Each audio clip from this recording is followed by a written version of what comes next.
John Fox, the first-year head coach of the Denver Broncos after spending the last 9 years as head coach in Carolina, one game behind Oakland in the AFC West. Well, we know the media is buying into Tebow mania. We know the fans are. What about the players? Here's Laura Oakman. I asked Champ Bailey, if I gave you $1 for every Tim Tebow question you had to answer, how much money would I give you? He smiled and said, please hand over $500,000. But he said, I don't mind. When you have a quarterback who takes on linebackers, you're going to basically have that become the identity of your entire team. As a defense, we play harder for him. We play longer. If your quarterback doesn't get tired in the fourth quarter, you don't get tired. As for all the playoff talk, Champ said today is a game we should win. If we don't, then we aren't ready. This game will tell us if we're for real. Tom? All right, Laura, thank you very much. Leslie Frazier, the 52-year-old Columbus, Mississippi native. A 5-12 record since he took over last season for Brad Childress. And certainly trying to get that third win. An even tougher task without Adrian Peterson in the lineup for a second consecutive week after injuring his ankle against Oakland. So Minnesota won the toss, selects to receive, and Marcus Sherrills from 3 yards deep in his end zone.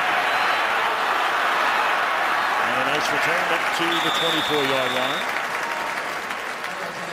Christian Ponder did not play in the first 5 games of the season, backing up Donovan McNabb. Today makes his 6th consecutive starting quarterback, and I know you like what you've seen from this young man. I do, and I think he's going to need a lot of Visanthe Shiancoe, their tight end. Don't have a real presence on the outside, so Shiancoe and the running of Toby Gerhart is going to be key to help Ponder out.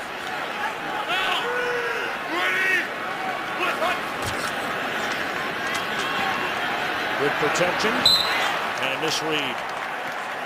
Incomplete. He had an eye on Devin Aromashadu. We talked about Denver defensively. They have been spectacular over the last month and a half, but today, without their leading sack man, the rookie Von Miller.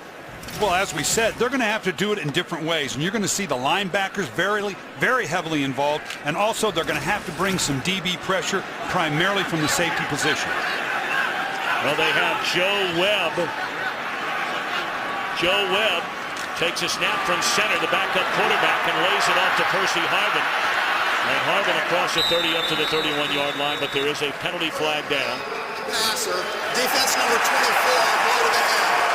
15-yard penalty added to the end of the play. First down. That's on the 10-time Pro Bowl cornerback Champ Bailey. And this is the kind of changeup you'd expect from Minnesota. We've seen Percy Harvin in the backfield get a direct snap, pushing in a Joe Webb. They've got to do something to change up without Adrian Peterson on the outside. As I said earlier, not a real threat at the receiver on the outside. They have to be very creative about coming up with some different big plays. Of course, earlier in the week, the backup quarterback who began the year as their starter, Donovan McNabb, was released. So we may see a lot of Joe Webb today. And penalty flags again. False start. Offense number 12. 5-yard penalty. First down. We talked about the 2 biggest names inactive today for Denver. Von Miller injured his thumb last week. It's not so much the pain, they're worrying about where he had the incision on the thumb following surgery and risk of infection. Asher Allen, another defensive back, is down for Minnesota. On the 1st and 15, they give it to Gerhart. He bounces off a couple of tackles and crosses midfield into Denver territory to the 49-yard line. And this is what we're talking about out of Toby Gerhart. This downhill, run people over. It's not necessarily explosive like you get out of Adrian Peterson, but he can run people over like this. His big play is going to be just this, 8 and 9 yards. It may not be those 20, 30, 40-yarders that AP cranks off, but you'll take those 8 and 9-yard physical plays by Gerhart all day long. Little delay to Booker, and he is drilled in the backfield by Von Miller's replacement today, the 9-year veteran Mario Hagan. Hagan, a 16-game starter each of the last 2 years. Right off here, Von Miller would love to have been in to do this. Kind of a free rush off the edge. You're counting on getting to the ball carrier before he gets into the interior of the line. They obviously didn't do it there. Perfect form tackle.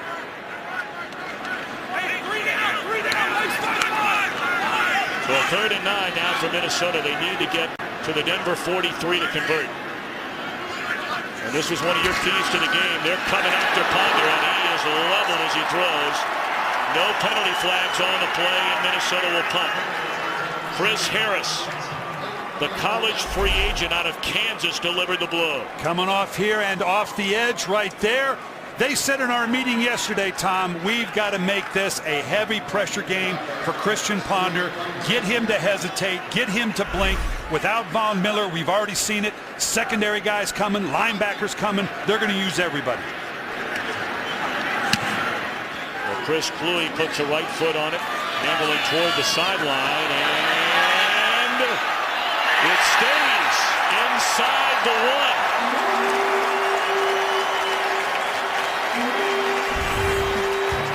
Eric Frampton, take a look at the spin today off the foot of Kluwe right there. And smart play by Jamarcus Sanford, 33, for not touching the ball. Brilliant special teams play. So Tim Tebow gets the ball when we come back. Tim Tebow and the Broncos get the football for the first time inside their own 1-yard line.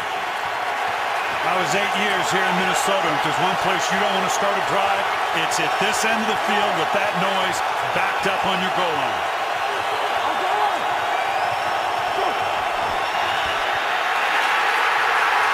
McGahee and was unable to get out of the end zone, and that is a safety.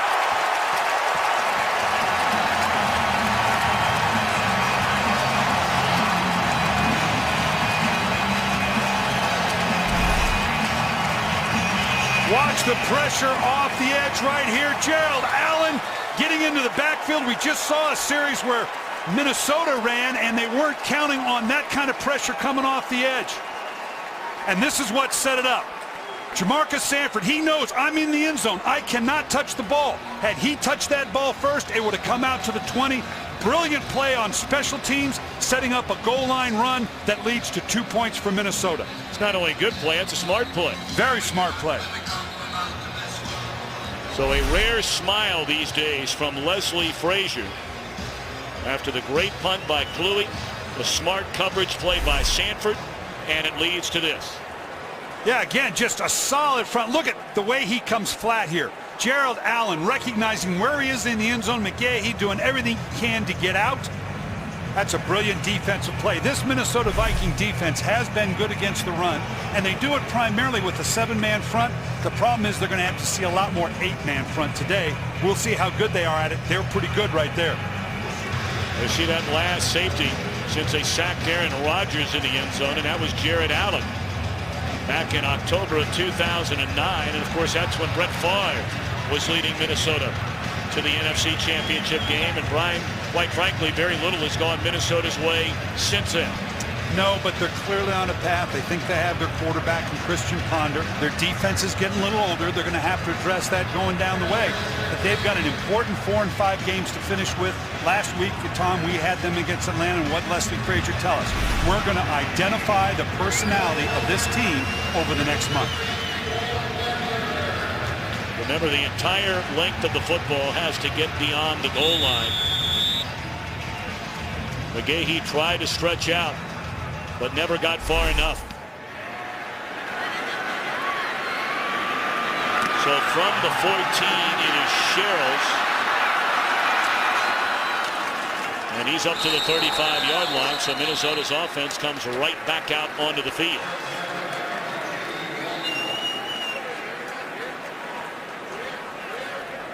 Now here's the difficulty for Christian Ponder right now. We've already seen, and they know, Denver's going to come after him with a lot of pressures from the linebackers and the secondary. That means you're going to have some favorable matchups on the outside with your wide receiver. The problem is that's not favorable right now. You're talking about some pretty good corners in Champ Bailey and Andre Goodman matching up against wide receivers that have a tough time getting off press coverage. Harvard in the backfield, they fake it to him.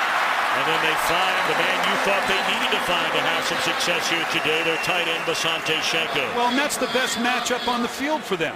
The safeties of the Denver Broncos, obviously, Brian Dawkins, excellent free safety, but Quentin Carter, he's a good, solid, fill-the-box kind of guy. I don't know that he's a great one-on-one matchup, so that matchup, him against Visanthe Shiancoe, that's something Minnesota should continue to press.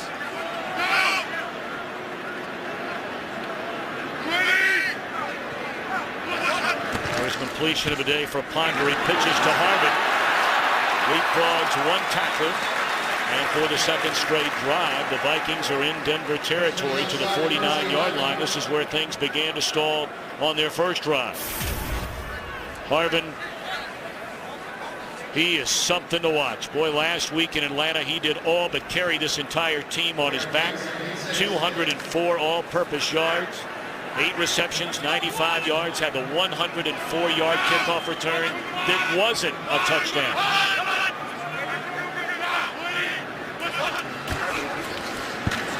Gerhardt, good running room. And that's a first down to the Denver 41-yard line. Here again, we see a downhill physical run by Gerhardt, and watch him running people over. You combine this very straightforward downhill running, that extra 2 and 3 yards after contact right here. A hit, look how many more yards he gets, 2 and 3. That turns third and longs, third and mediums into third and shorts. Joe Webb is back in the game, down at the bottom of your screen wearing number 14. Ponder looking down the middle of the field, and the catch is made. That's Percy Harvin for another first down to the Denver 27. Well, you know Harvin's going to be a factor, but the difficulty for Denver, where is he? Where in the world is Percy Harvin? Is he at wideout? Is he in the slot? Is he in the backfield? Denver told us one of the difficulties is when he starts in the backfield and motions out, they have to transfer coverage from a linebacker to the secondary. Joe Webb now in the shotgun. Will fake it one way, run it himself. Webb, a very good athlete, who we saw at the end of last year. That's his 4th carry of the year. But his first carry since they played Green Bay nearly a month ago. And he figures to get a lot of playing time. We're already seeing it so far today with Donovan McNabb no longer here as a backup. I'm not a big fan of the wildcat, but when you can wildcat with a guy like Joe Webb, who is a legitimate thrower, then it becomes Tebow-esque, if I may, in terms of the ability to both run and throw out of that formation.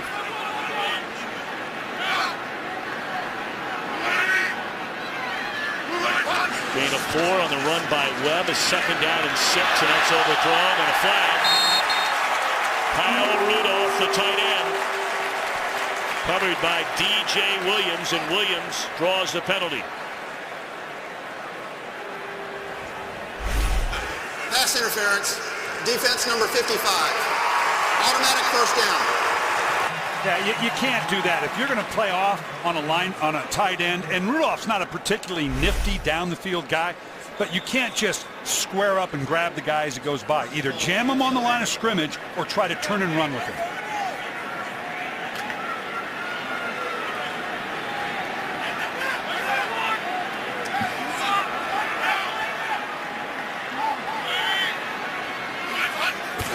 First down, and the inside pitch to Gerhardt. That didn't fool anybody, especially Marcus Thomas. Good safe call here, because obviously what have we seen? We're moving Percy Harvin around. We're widening this defense. We're seeing what? Pressure off the edges with the linebacker in the secondary. Little shuffle pass inside, not a bad call.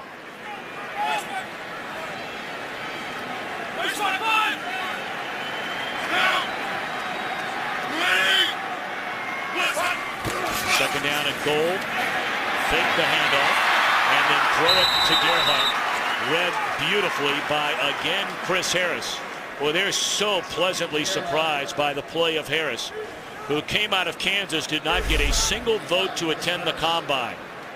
And just a nice open field tackle. If you're going to play good defense, there's a lot of things you do. You can scheme. You get a pass rush from the outside from Dumerville and Von Miller, but you've got to be able to tackle in the open field, and John Fox told us that was the thing he's most pleased about his defense so far. Third down and goal.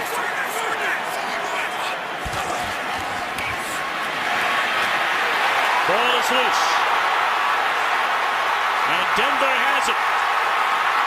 Still on his feet is Jason Hunter. He's all the way up to midfield, and a critical turnover by Minnesota.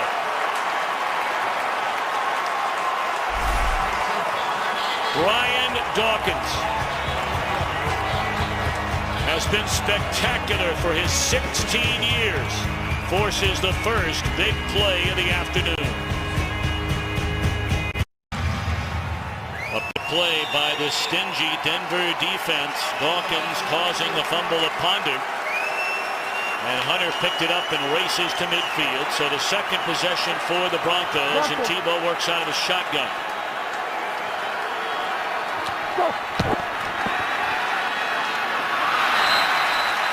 Incomplete. And a first down throw to Demaryius Thomas. Well, who else but Brian Dawkins coming from depth. He gets a little jam on Vicente Shenko, and because of that, no one picks him up. Nice job of stripping the ball. Boy, Brian Dawkins has been doing this for years. He's the reason this is such a disciplined secondary of the Denver Broncos.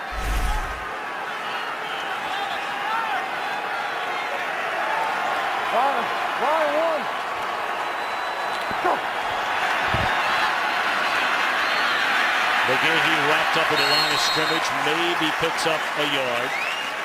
Offensively for Denver, the second youngest offensive line in the NFL to lead the #1 rushing team in the NFL. Well, last week in Atlanta, we saw Gerald Allen match up against Will Svitek.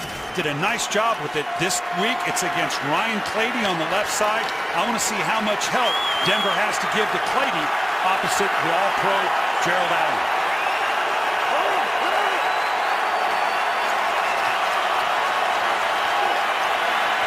Third down and 9. They come after Tebow, and he delivers out of the backfield. And what a tackle made at the 43-yard line by Benny Sapp.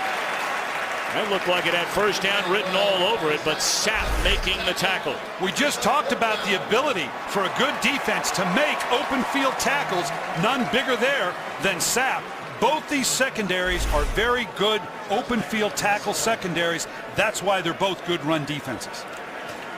Of course, for Bronco fans, they're thrilled to see Eddie Royal in the lineup. He injured his toe a week ago, was in a boot earlier in the week, but is able to go here today. A 3 and out for Denver. End over end punt by Colquitt. And this time it will be the Broncos that put Minnesota in a tough spot offensively. Matthew Willis bats it back and covered up just outside the 6-yard line. Well, Coach Billick, you were extremely invigorated by the snow we had in the Minneapolis-St. Paul area last night. Love it.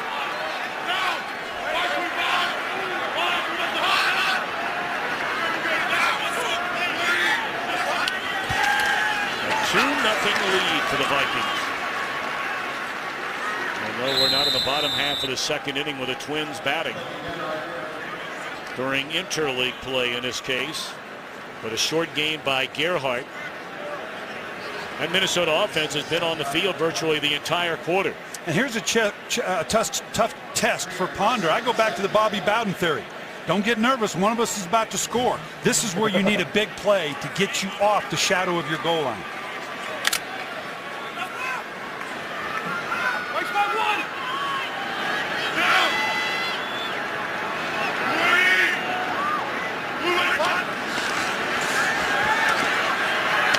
Intercepted. And inside the 5 and all the way into the end zone is the replacement for Von Miller today, Mario Hagan.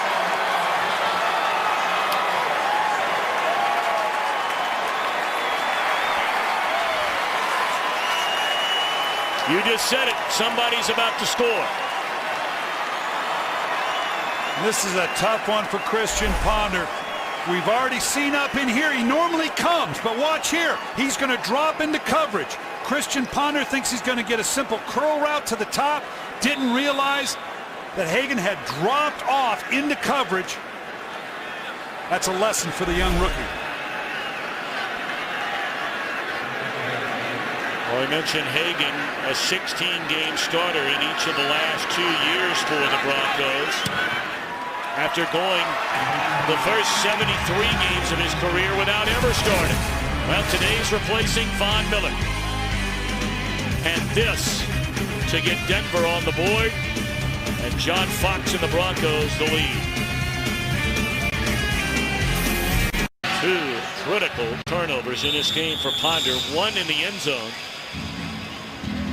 We're knocking on the door of the end zone on a 3rd and goal where he fumbled.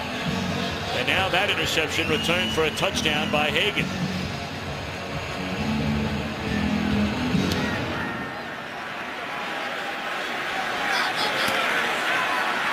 Carroll's out of his own end zone, out across the 20, and another good return. Crossing the 25.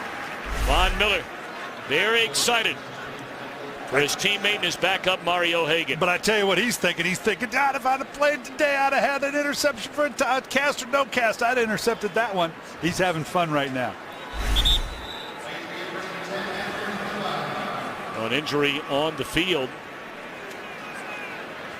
Robert Ayers, or is that Dante Rosario? It is Rosario. Well, we thought at first 91 Robert Ayers was the injured Bronco. It's 81 Dante Rosario, and that could be a big hit for Tim Tebow and Denver offensively. They've been playing with 4 tight ends on the active roster the last 4 weeks. But they already put down Julius Thomas, a backup tight end, coming into this game, so Rosario could play a little bit more. When I looked at the film, I was surprised at how much conventional 2 tight end offense I saw out of Denver. I expected to see a lot more spread, but that's good because that develops Tim Tebow in a more of a pro-style configuration. With the tight ends down, we may see a little bit more of the pure spread on 1st and 2nd down. That's a good sign. Rosario up and walking around.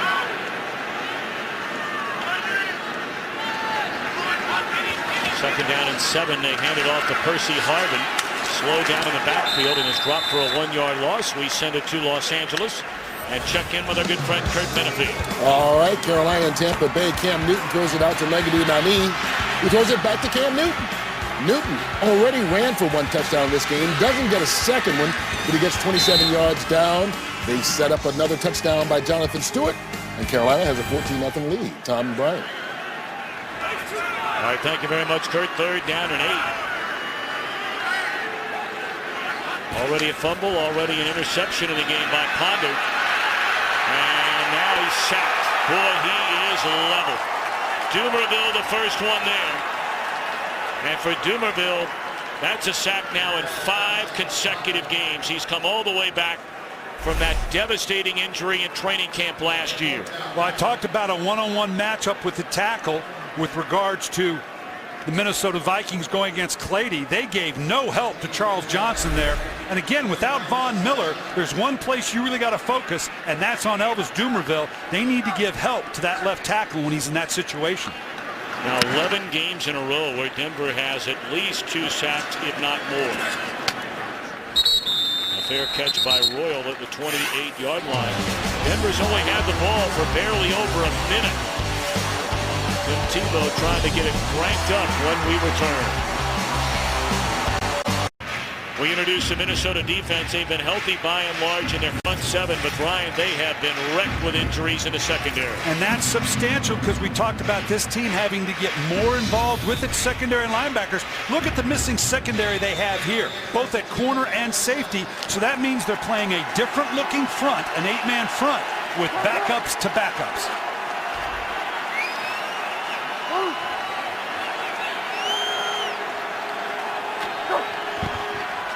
Tebow hands it off to McGahee, and the ball is on the ground.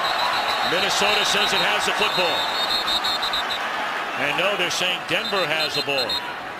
McGahee coming off a 117-yard rushing game against San Diego, his 5th 100-yard game this year. Looks like he's clearly down before the ball comes out. But head coach Leslie Frazier, he's looking for, oh, maybe not. He's looking for a lot of help. Remember last week, he could have challenged a goal line play that might have made a difference in the game. Looks like he's getting the challenge in here. A goal line play was on a third down, you may remember, with Percy Harvin in Atlanta last Minnesota week. is challenged that the runner lost control of football prior to being down by contact. Two elements to this. Did the ball come out? And what is it clearly recovered by the Minnesota Vikings? Both elements have to be satisfied. Looks like the ball is starting to move right here, and the knee is not down, so I think we've got a fumble. Was there clearly a recovery by the Vikings? Sure looks like it is. Cedric Griffin stripped it away. Was it Jamarcus Sanford at the bottom of that pile to cover it up?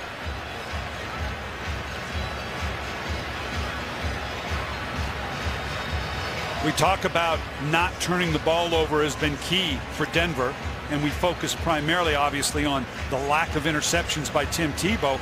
But Minnesota knows, and again, every defense tells the same thing. They're not turnovers, they're takeaways. We're taking the ball away here. This is good, aggressive play. This is exactly what Minnesota needs to put their offense on a short field, because up to now, the offense has struggled a bit. And there is very little doubt, based on that evidence, that Jamarcus Sanford recovered the ball.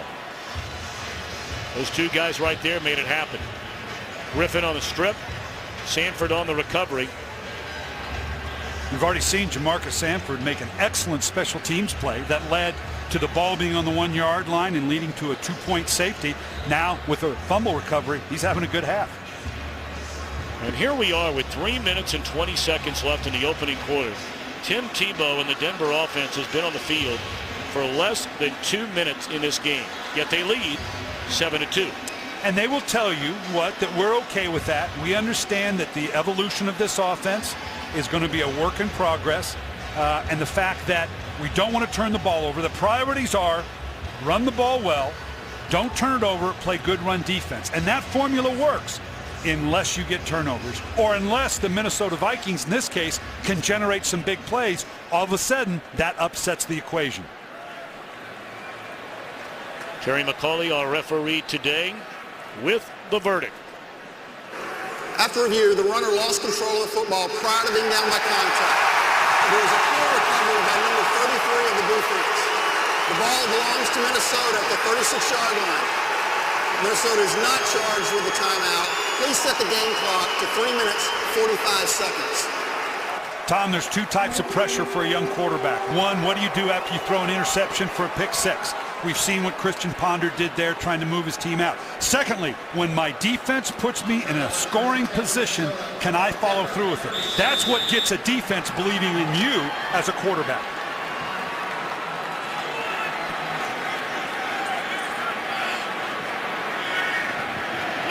So just outside the 36-yard line, Ponder rolling, looking for Harvin. What a catch by Harvin. That ball looked like it should have been thrown towards his sideline shoulder. He spun all the way around to get it off the other shoulder. And we see this all the time. A play fake to a back in the backfield, all but Percy Harvin and a half-hearted fake.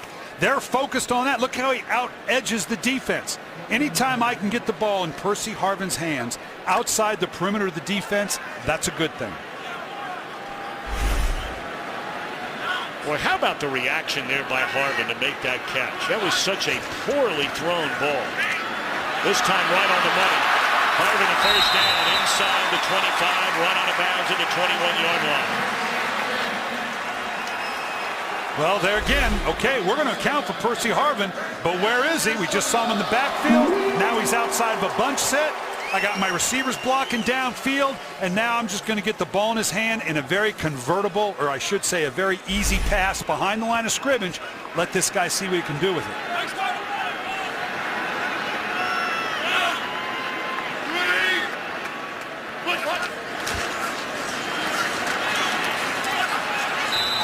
Gerhard dropped behind the line of scrimmage by the former Eagle Broderick Bunkley.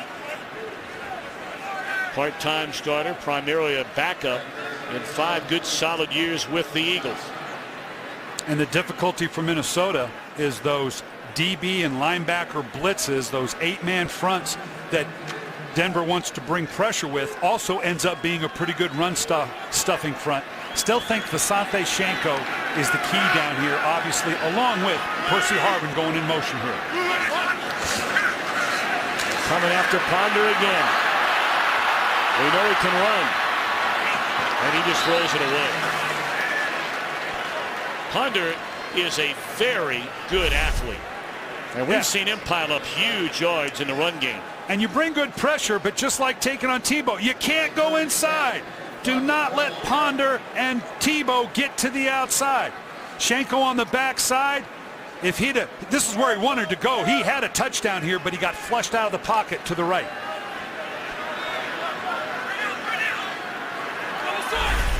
So now a 3rd down and 10.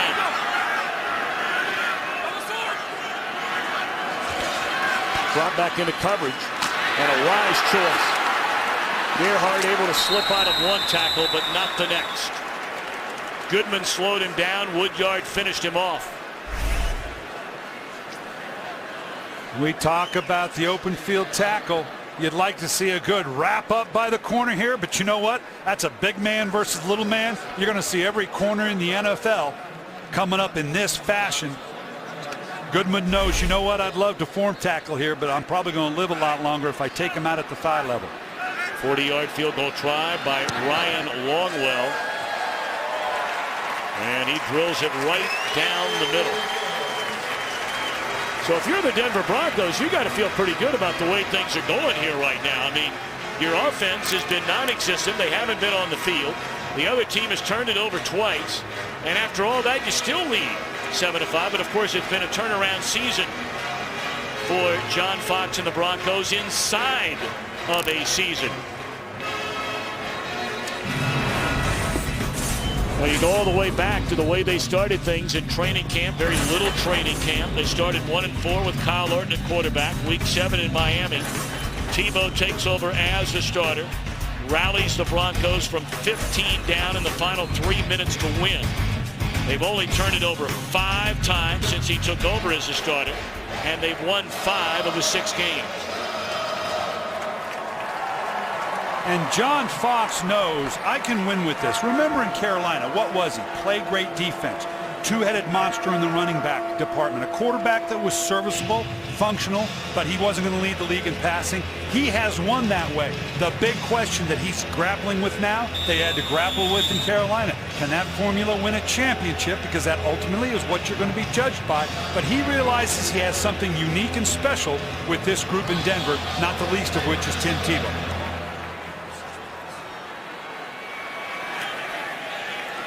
So now the Broncos will get the football at the 20-yard line. Jimmy Johnson during the NFL on Fox pregame show, an extensive piece on how you slow down this rushing attack of Tim Tebow and the Broncos. What do you think, Coach Brian Billick? You won a Super Bowl as a head coach in Baltimore. Well, I can't do any better than Coach Johnson. He was exactly right. You have to play very intelligent, patient, 8-man front. That means Jared Allen on the outside, Roberson on the outside, slow down a little bit. That's a hard thing to tell an outside guy, but you've got to build this 8-man front intelligently. I keep seeing a lot of loose coverage by Minnesota coming into the 8-man front late.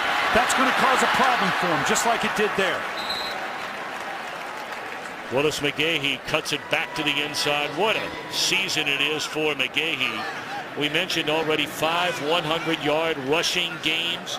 Many felt like at 30 years old he might have been on the downside. He has certainly come back to life. And I want you to watch in the secondary how late they're bringing down the safeties deep here in the game. They're trying to build the 8-man front, but they're getting to it late, and that's going to cause a problem. If I'm Minnesota, I put that thing right on the line of scrimmage right now, and it's getting chippy, particularly when you're talking about a 7-5 game.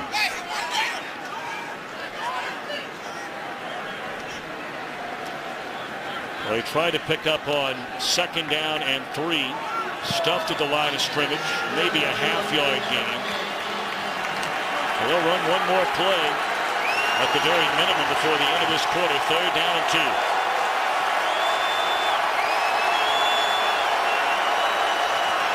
Now they're there. They got everybody up in there.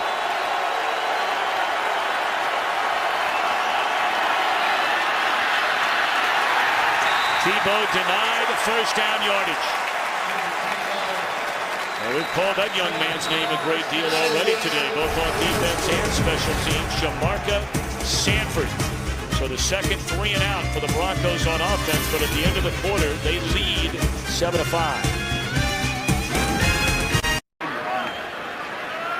Minnesota forcing the punt.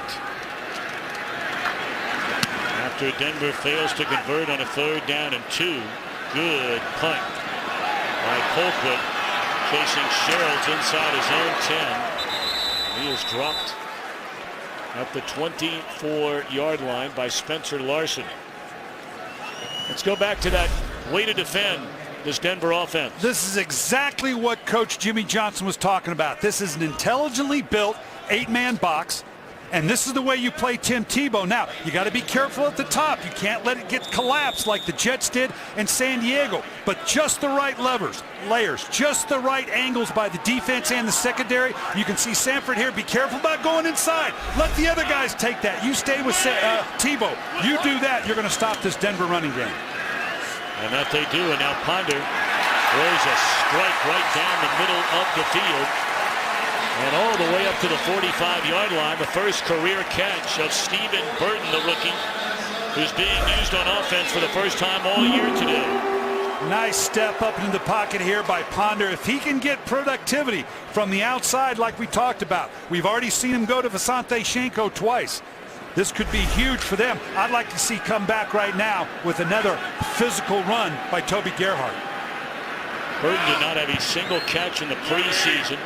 He's only been up for 3 games on the active roster all year long. After the first 7 weeks on the practice squad, they give it to Gerhart, and he plows ahead for a gain of close to 4, maybe 5. And that's what I'm talking about. Look, just the downhill running of Toby Gerhart puts them in a 2nd and 5. I'm a real smart play caller at 2nd and 5. You can see the numbers here.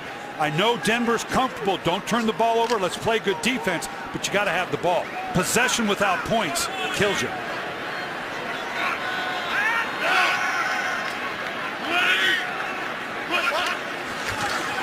Second down, they're going to throw it. And Ponder is leveled again, this time by the linebacker Joe Mays. Tell you what, they better figure out this Denver blitz in a hurry, or Ponder's not long for this game. What'd we say? Linebacker, secondary. You can see he's going to come right off in here. Pulls the trigger. Unblocked. When you have a linebacker come late, even if you keep a back in the backfield like Gerhart, he's engaged helping the tackle. He's looking down inside on the defensive tackles and the defensive ends. A late rushing linebacker can be lethal to a quarterback. 3rd down and 5.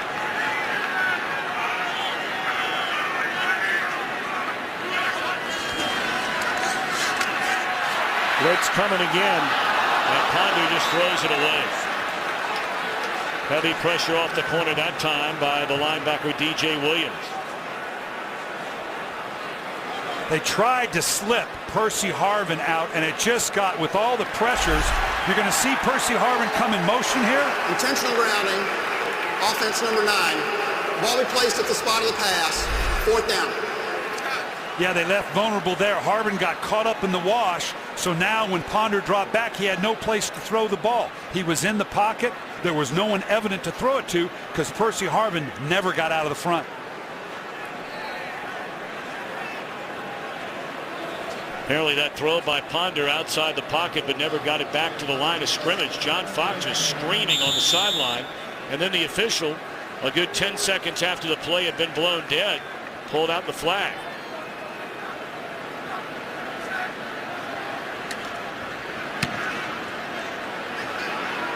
Louis booms one to the 15. It's Royal. And a short return to put Denver on offense. 13-13 to go until halftime. And a 7-5 Broncos lead. This Broncos offense, the most 3-and-outs among all teams in the NFL so far this season. 2 of them already here today.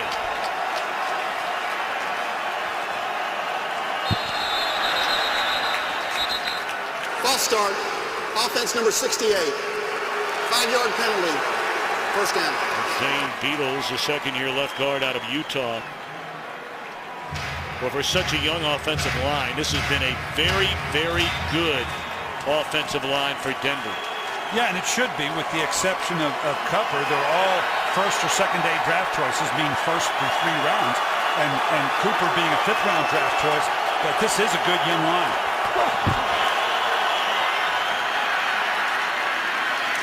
McGahee on first down, picks up close to 4. What's coming up next? Second half of our Fox NFL Sunday doubleheader. The 11-0 Green Bay Packers continue to make their run in perfection. They'll visit the Giants. America's game of the week. Check local listings for the game in your area.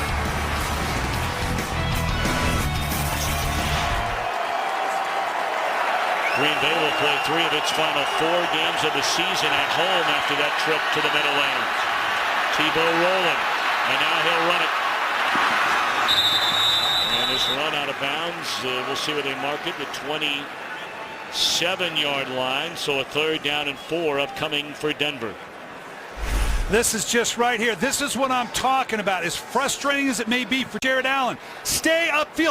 I know you got chipped by McGahee, but keep pushing upfield. If you spin inside like you do there, and I understand why, he's getting a heck of a chip by Willis McGahee, but if you give Tim Tebow that edge to the outside, this is what happens. They're now in the 3rd and medium. Broncos without a first down so far in the game.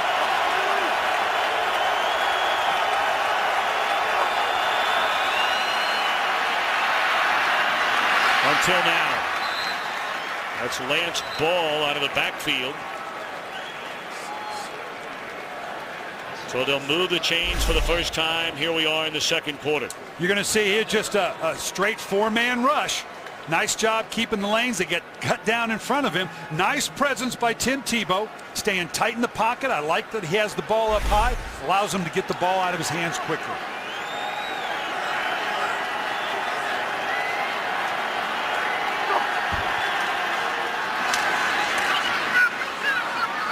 McGahee out across the 35 up to the 37-yard line. That'll be a gain of 4 on first down.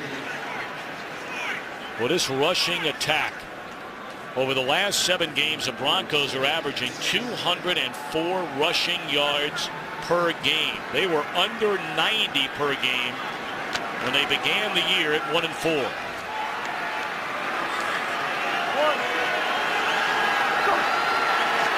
They'll stay on the ground. Not much room this time.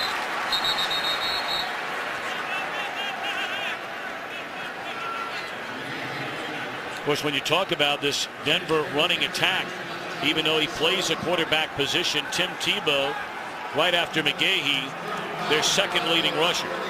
And that's okay. You're going to take production any way you can. Mike McCoy, the offensive coordinator, he told us, and this is his words, we're kind of making this stuff up as we go, or we're adjusting as we go, because this is new to us as well, and they're doing a nice job with it.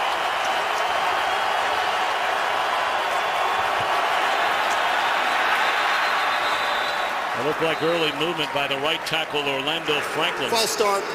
Offense number 74. 5-yard penalty. 3rd down.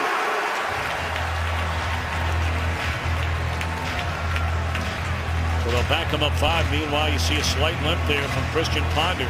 We brought up just a short while ago. This guy has taken some major hits already. Yeah, he's been under duress all day. And this Metrodome crowd's got to crank it up. We've seen 2 procedure penalties now. They can have an effect on this Denver Bronco offense with these tackles and the wide rushes they've got with Allen and Robeson. This crowd needs to crank up.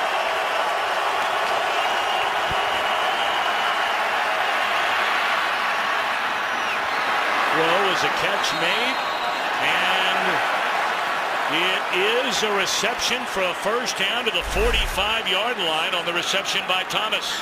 This is the kind of throw deep to the outside they want to continue to see Tim Tebow make. Let's see if he gets the foot in. No, he did not. This is going to bring about a challenge. That's still an awfully good throw.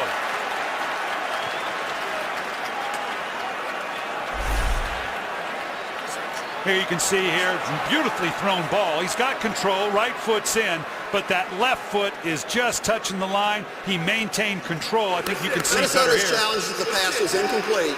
Timeout. That red flag came right out of the pocket of Leslie Frazier, who won a challenge already and trying to make it 2 out of 2. I don't think there's any question here. His two parts. Maintained the process, and was his foot, that second step inbounds. Looks like his foot is clearly on the white there. And remember now, it was called a reception. He's got control through the process. I think his foot's out of bounds. I give Tim Tebow and that offense credit. They immediately got up on a quick snap to try to avoid the challenge. So that shows a progression on Tim Tebow's part in this offense. After review, the second foot came down out of bounds. The pass is incomplete. It will be 4th and 9. Please set the game clock to 9 minutes, 41 seconds. Minnesota is not charged with a timeout. They have had 2 successful challenges. They will have 1 more for the remainder of the game. And Leslie Frazier came under a lot of criticism this week for not challenging the goal line play you alluded to earlier in Atlanta. He's been on it here now. He has been decisive. I'm not sure if he got the word from upstairs or not, but he knew it was a critical enough time, particularly down on the end zone. And in here, he made the call. Good calls by Leslie Frazier. Colquitt, high, deep punt, chasing Sherrills inside the 10. And he is tackled right there, and there is a penalty flag down. Willis dragged him down. There's penalty flags at each end of the field. During the kick, holding, receiving team number 41.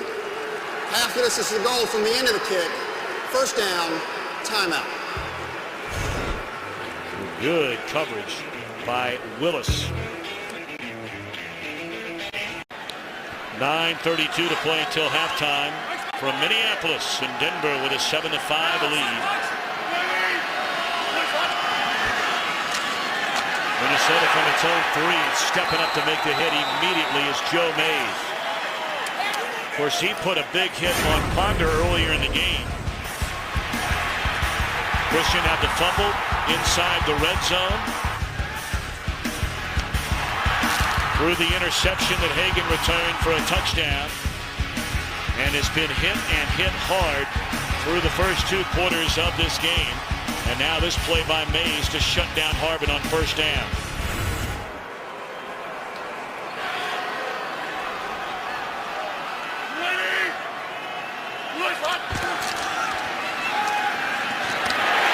Nice safe throw and a crossing pattern by Aroma Shadu, and that's the first down to loosen the tie a little bit. Out to the 23-yard line. Backed up in your own end zone, a play fake, just a quick slant by Aroma Shadu. Coverage from underneath is gone because they're pressuring. Nice safe call, well executed pass by Christian Ponder.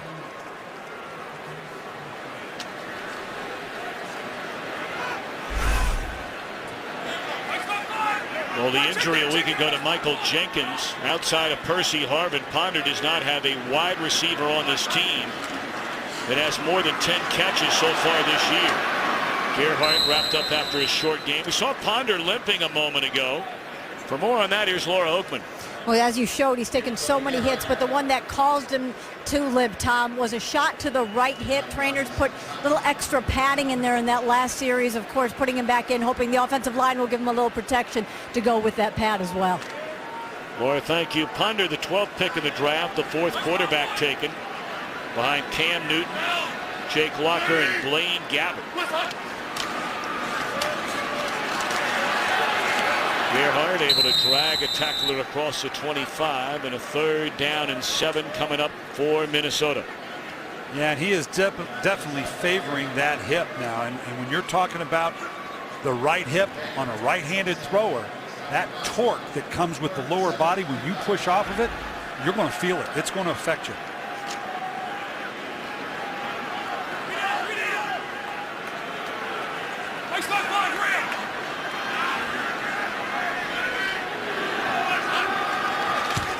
Coming after Ponder again. What a catch by Aroma Shadu. And that's a first down. Great job by Aroma Shadu going up on this quick little corner route. He knew he was going to have to go up high in behind him. Nice job, Christian Ponder. They brought the house on that one. He knew it had to be all on timing. Hip or no hip, that's a good throw. Aroma Shadu, the guy who really burst onto the scene, you may remember, at the end of 2009 with the Bears, and then disappeared in that Mike Martz offense last season. Been very quiet until this drive for Minnesota. They open up the middle of the field and just dump it off to Gerhardt, and he's up to the 47, another first down. So So while they move the chains, we move west to Los Angeles. Here's Kurt Benefield. On the pregame show, Andre Johnson talked about trying to help out T.J. Yates making his first NFL starts. This is one way to do it. 50-yard reception down to the 4. A couple of plays later, Yates with his first NFL touchdown to Joel Dreesen. Houston leads the Falcons 10-0, but Atlanta's inside the 10. Tom? All right, Kurt, thank you very much. First down for the Vikings. This drive starting inside their own 5-yard line. And Schenko can't hang on. Champ Bailey with him step for step, but a catch it looked like that should have been made. I talked about the concern for Denver. Who do I match up with Visanthe Schenko and my safeties? I'm not going to do it. I'm going to put Champ Bailey on Visanthe Schenko. I like that move by Denver. This guy can run with anybody, and you got to know that that's going to be a primary target for Christian Ponder.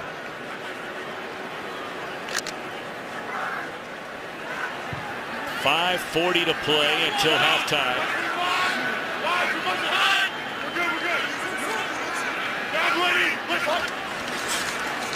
They hand it off, and a huge loss back to his own 45-yard line, and again it's Mario Hagan. We heard Christian Ponder in his check process says we're good, we're good. Well, no, you're not. Because there again, you got everybody down the box. They're bringing pressure for pass pressure that, by the way, can be a pretty good run-stuffing front as well. That's a loss of 6, and Hagan making the most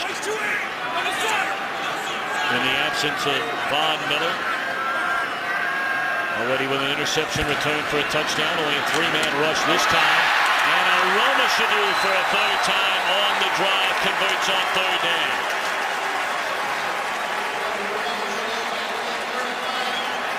Gain of 18 yards.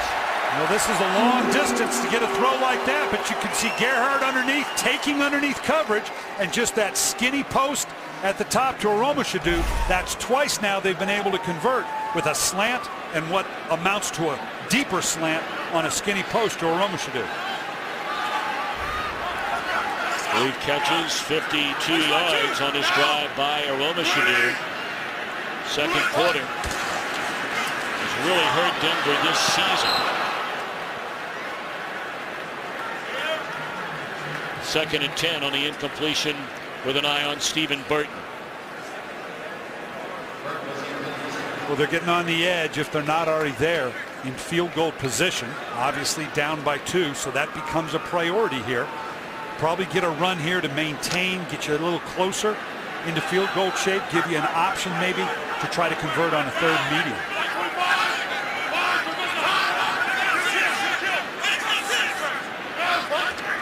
Second down and 10. They give it to Gerhard, and he has a 1st down and more. Offended at the 20-yard line by Quentin Carter. Clock rolling down to 4 minutes, and Minnesota rolling into the Denver red zone. Christian Ponder here checking this. You could hear him say, kill, kill, kill. Whatever they had on, they killed to this, meaning we're going to go downhill. We've seen a couple good downhill physical runs by Gerhard. You're going to see a play action pass off that same action at some point. Gain of 16 on the run by Gerhard, right back to the air, and looking for Kyle Rudolph, the rookie out of Notre Dame. It is ruled a touchdown, a penalty flag on the field. Pass interference, defense number 20, penalties declined, touchdown. Rudolph, the former standout high school basketball star from Cincinnati Elder High School, using some rebounding muscle right there. He has great hands. He has the size. You talk about through the process. This is through the process. He shows control. Now them coming up and knocking it out. No, this is a catch for a touchdown. Well, that is one strong man. This play is under review. Of course, they review every scoring play in the NFL. They'll take a look at this one. Look at the play by Rudolph. The strength to hang on. Is it a touchdown? We'll know in a moment. After review, the receiver established and maintained complete control of football with 2 steps in the end zone. It is a touchdown. The ruling on the field is confirmed. So Kyle Rudolph, who missed last week's game with an injured quad, When people forget what a great player at Notre Dame Rudolph was, were it not for a very serious injury his senior year, I mean, he would have had some of the gaudiest numbers in all the country. He was still the first tight end taken in last year's draft. And the point after is good. What an impressive drive. Engineered by Christian Ponder and the Minnesota offense, starting inside their own 5-yard line. And we go to our Fox Command Center to Mike Pereira. Mike, what was it that had him taking a look at that play for so long? You know, this was not a process, and I think that's interesting because process of the catch only applies to going to the ground. And people say, do you treat the end zone the same way that you treat the play in the field of play? And the answer to that question is no, not in this situation. This would have been a catch and fumble in the field of play.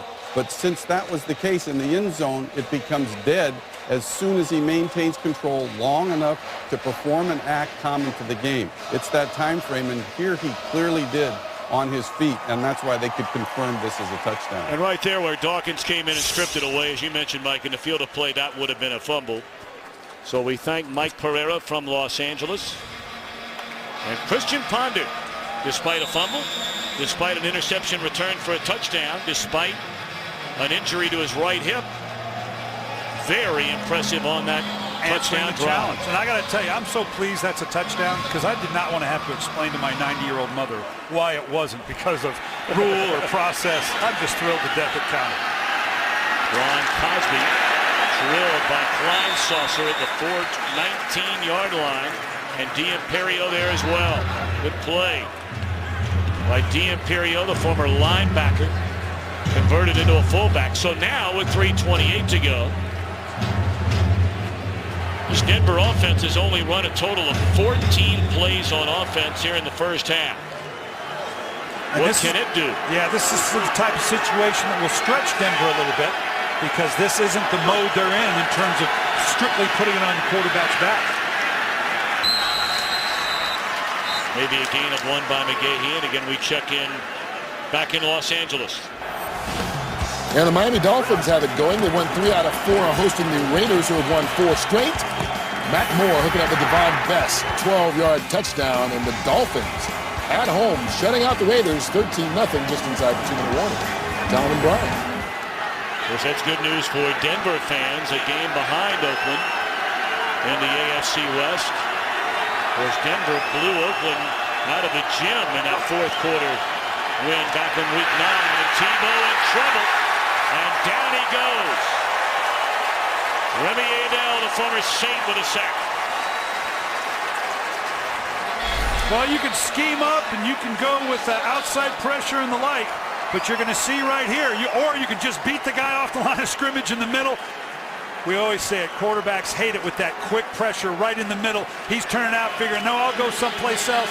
Now he's staring at Robertson coming from the outside. That quick inside pressure is always lethal. So now 3rd and forever for Tebow. Minnesota thinking about getting the ball back. Set up the screen to Lance Ball. And he's up to the 20-yard line, and that'll take us down to the 2-minute warning. Or is Minnesota going to spend a timeout? Play stops. Minnesota, yep. 30-second timeout.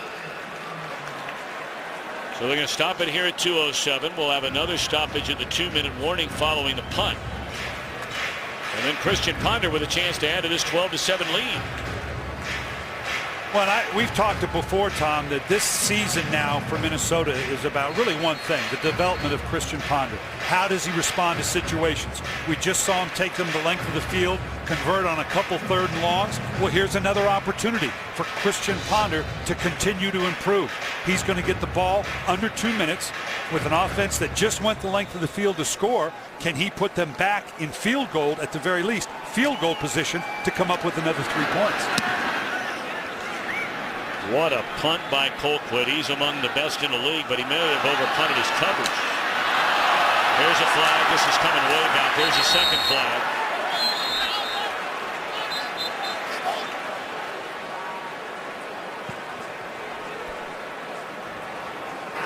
During Starting return, illegal block in the back, receiving team number 41. 10-yard penalty, first down. That is the 2-minute warning. It's missed ball, Raymond with a block in the back. 2-minute warning. Only 17 offensive plays for Tim Tebow and the Broncos, just 46 total yards. But they're only down by 5 points, 12-7. Ponder trying to extend that lead. Lays it off to Shanko. And on first down, he doesn't get out of bounds. Clock continues to run. Minnesota has 2 timeouts left. Well, with Minnesota huddling up, that tells me they're more about bringing this clock down, waiting for maybe a catch and a run to maybe set them up, but they don't seem intent on trying to take a real shot at getting down the field in the field goal position.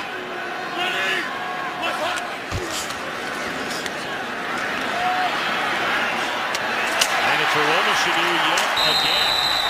And this will be a timeout by Minnesota. Catch up to the 33-yard line. Romo having his best game of the season, his 4th catch for 69 yards. Let's go to Kurt Menefee for the Visa halftime update. Coming up on the Visa Halftime Report, we'll have scores and highlights from a busy Week 13 in the National Football League, including an update on the knee injury suffered by the Bears' Matt Forte today against the Chiefs, and the big matchup between the Bengals and the Steelers. It's all coming up on the Visa Halftime. All right, Kurt, thank you very much. Another big hit. This time Doomerville on Christian Ponder.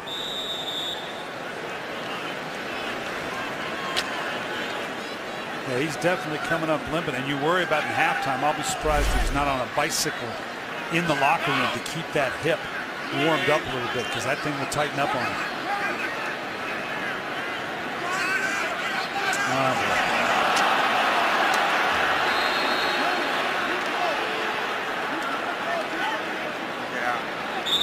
Well, we saw this last week at times from Minnesota on offense. And Coach Billick, I got to ask you. A team cannot call consecutive timeouts. Please set the play clock to 10 and start on my signal. Get on the... Starting to ask you, how in the world does this happen after a timeout? I don't know. I can't understand what you're communicating. But they decided to take the runoff on the clock instead. That is their option. Ponder fires behind Aroma.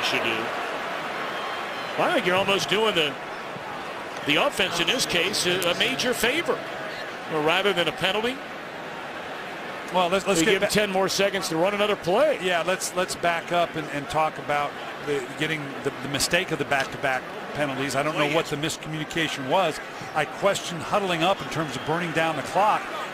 You're running out of clock now, and I only have 1 timeout left. You're putting your quarterback in a tough position to viably get into field goal position. Gerhardt wisely steps out of bounds right at his own 40-yard line. The season long for Longwell is 53 yards. So you basically need to get down to the opponent's 35-yard line to tee up a 53-yard attempt. The key here now is to get the first down, so I can put the ball into the dirt to stop the clock if I want to do that, but only if I get the first down. So it's not like he has to think about field goal position with this throw. 3rd and 3. Had no chance from the beginning. Goodman coming up and staying closer with Aroma this time. Keep in mind Goodman down here at the bottom, 21. He has as much right to that space as does Aroma. So you talk about the 5-yard contact. He was clearly in inside position. He's already been burned on 2 slants on a 3rd down. He wasn't going to be burned for the 3rd time. Royal drops back. Standing in his own 20, Royal has returned a punt for a touchdown. Did it against Oakland, Week 9, 85 yards. And that was that go-ahead touchdown in that game. They let this one bounce into the end zone, and 54 seconds left. Denver with the ball. The 2011 NASCAR season, one of the most exciting in history. And this February, Fox Sports will once again be at the Daytona International Speedway. The 54th running of the Great American Race. February the 26th. And it's only on Fox. And our distinguished director, Artie Kempner, is already counting down the days. Let's see what Tebow does. He's at 54 seconds with 3 full timeouts. That's plenty of time to work the ball down the field. Lays it off to the Minnesota native Eric Decker.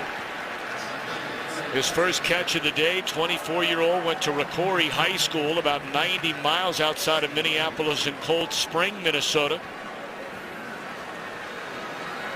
Of course, he'll be tuned into the Country Music Awards because he's been dating country music star Jesse James.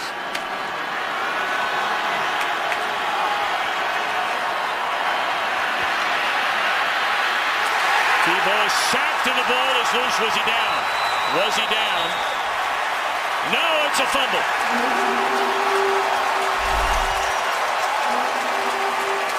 Jared Allen coming off the left side with no help. The ball, he puts the ball down there.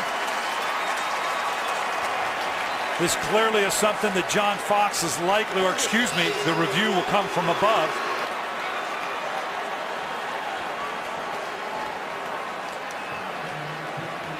The football is like being down, is it not, Brian? So in this case, that would be down once the ball makes contact? If the ball comes out, it's the proverbial, and I don't know if this is the right phase or not. I'm always corrected. Was that simultaneous? The knee is what I was getting right. at while Did the ball he have was control down. of it right there, and the ball then comes out? I'm going to leave it to a higher pay grade than mine to figure out what happens with that one.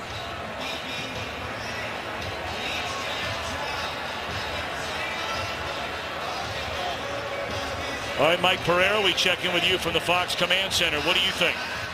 Hey, we're looking at it here in the command center just like you, and it's just a question of that right knee being down, and he still has the ball in his hand at that point. I think you put him down. Well, the challenge comes from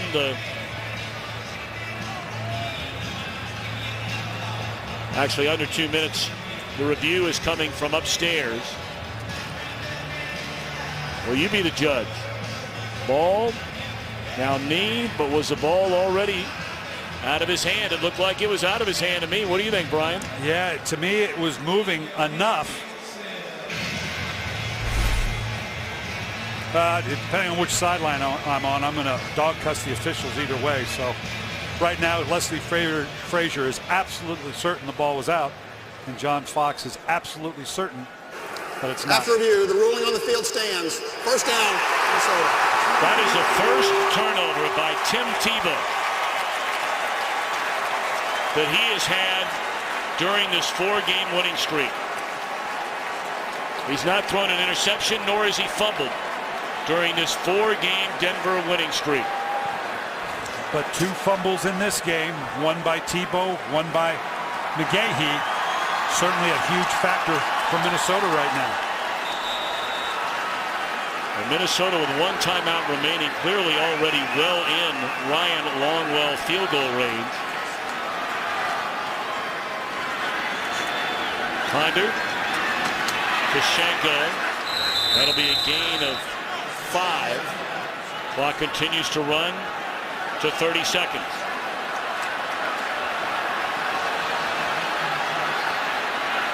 Can't waste this much time, son.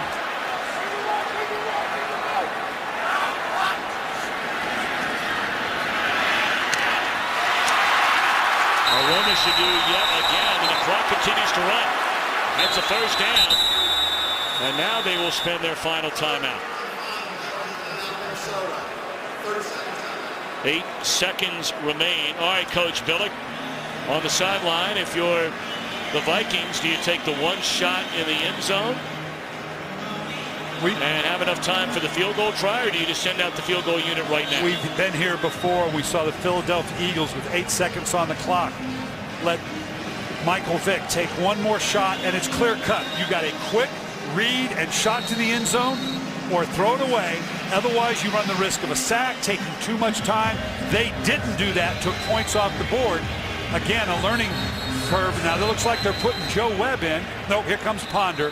So, again, this is a learning curve for Christian Ponder. Whatever it is you do, you better do it quick.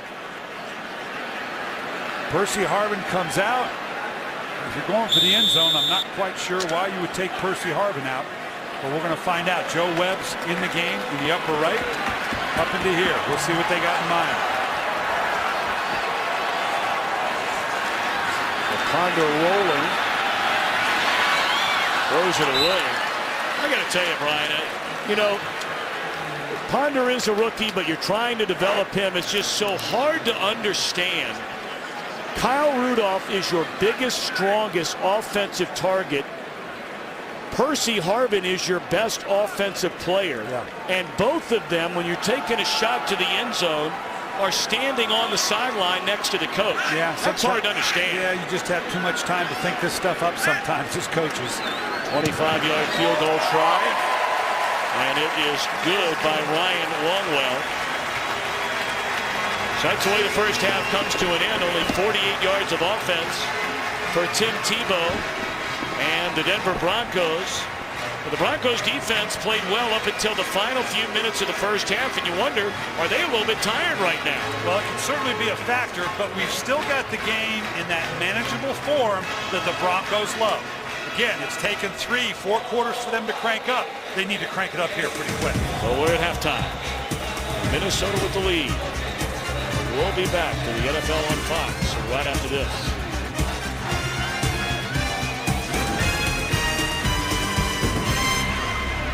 Well, as you speculated, Christian Ponder would be on the bicycle trying to keep that right hip loose, which is Laura Oakman reported on. The injured in the first half. Ironically enough, he played his best football after the injury, those final two drives just before halftime. So Eddie Royal takes a second half kickoff, or it's Cosby. It's up to the 23-yard line. And you look inside the numbers, and you would think just based on some of these numbers, especially when you put turnovers, each team with a couple, that Minnesota would have a bigger lead than 15-7. And Denver can take heart in that. Now, Mike McCoy, the offensive coordinator for the Denver Broncos, talked about how they adjust on the run. And it isn't until that third and fourth quarter they get a sense of what it is they need to do because this offense is evolving. The problem is with those numbers, you don't have much to go on.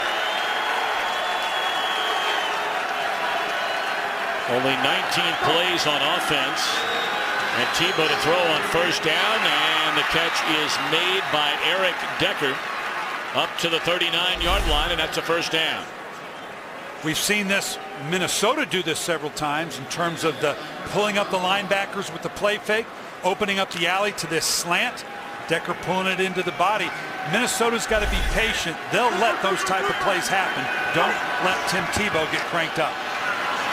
And getting cranked up on that carry, a gain of close to 10 by Willis McGahee, chased down by E.J. Henderson. So back-to-back plays spanning nearly 30 yards for Denver. And they're doing it from traditional looks. Like this is just a two-back alignment, just an inside zone play by McGahee. They'll build off this. They remain with the two backs in. With a delay to McGahee and another big run. Still on his feet, and that's a gain of 15. Boy, just two simple downhill plays, an inside zone and just a lead ISO. McGahee now, he was with me in Baltimore. This is a tough running back. Had better than 100 yards last week in their win. You combine it with this, if Tim Tebow can get cranked up, just the formula they need to take on the Vikings. They are pounding them now. Are they ever? That is another big carry for McGahee, and close to another first down. There's nothing complex about this. This is just two-back offense. We talked about how Mike McCoy, the offensive coordinator for the Denver Broncos, they kind of feel their way through it. What's going to work? They're clearly deciding, let's just play straight-up football here. Second down, less than a yard, and I'm not sure if McGahee got there. Denver already with more drive on this drive in yardage than they had during the entire first half on offense. This is where the option of Tim Tebow on a 3rd and short is lethal to a defense. This has got to have Tim Tebow written all over it in terms of optioning off one side or the other. Well, Let's go straight forward. Yep, and that's a first down for Ball to the 22. I like this. You got a man down here. Jared Allen. No, excuse me, Robinson.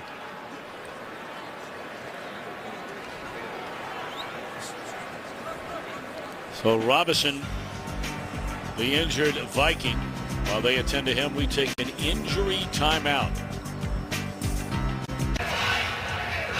Well, they're taking a look at Robinson over on the sideline. Yeah, you can see just the top of the helmet right here. His neck gets stretched. Hopefully that's just a burner. He'll be back. What a start to this second half for the Broncos. And now Tebow to throw it. And it's dropped by Decker. Up until that play, a 17-yard completion, 11-yard run, 14-yard run, 9-yard run. Nice execution, quick play fake. We talked with Tim about getting used to his receiver. You got to remember, no offseason, installing a new offense. He was the 2nd and 3rd quarterback, hadn't worked with these guys a lot. That relationship you have to have with receiver is still clearly developing for Tim Tebow. McGahee met head on this time by Adele. And a 3rd down and long coming up for the Broncos on this opening possession of the second half. You see the numbers on Tebow. 5 of 8, 46 yards. Ground game outside of this drive has been extremely quiet, but already quadruple the number of first downs on this drive than they had in the entire first half. 9th play of this drive.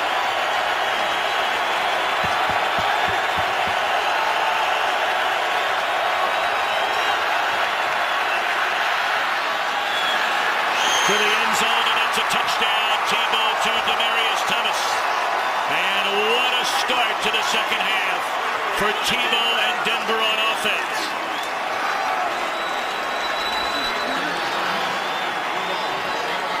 And right now, I have no idea what Cedric Griffith and Jamarcus Sanford were seeing. You can see he's going to let the outside receiver go, and it looked like he thought he was getting help over the top. I have no idea what drew Cedric Griffith off coverage to come up underneath.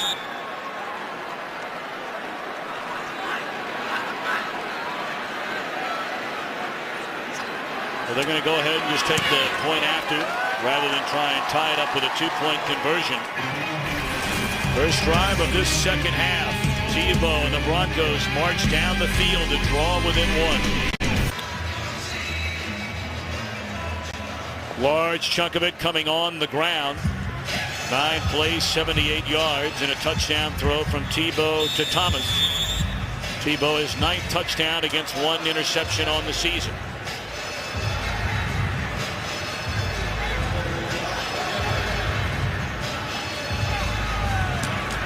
Matt Prater puts a foot on it. And Sherrills brings it out 5 yards from his own end zone.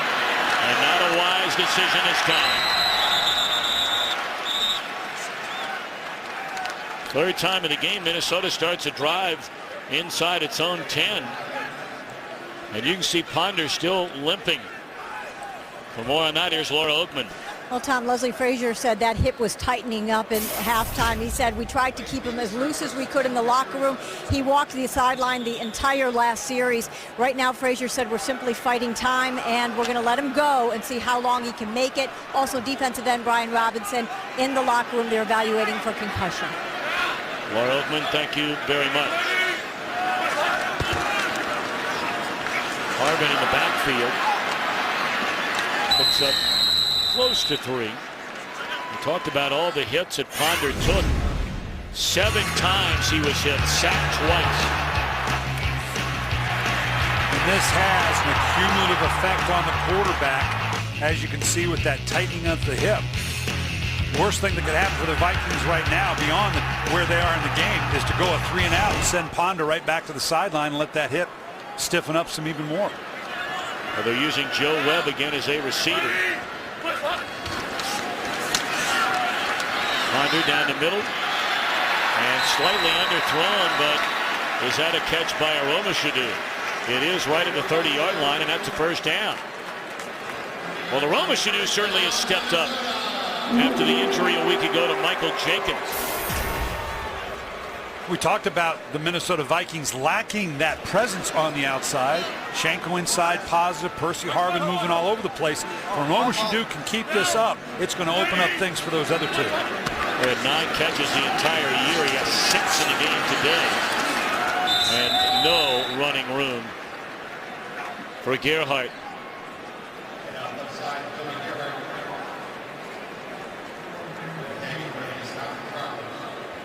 Denver, when I look, you can see right here. Watch Dawkins on the outside here.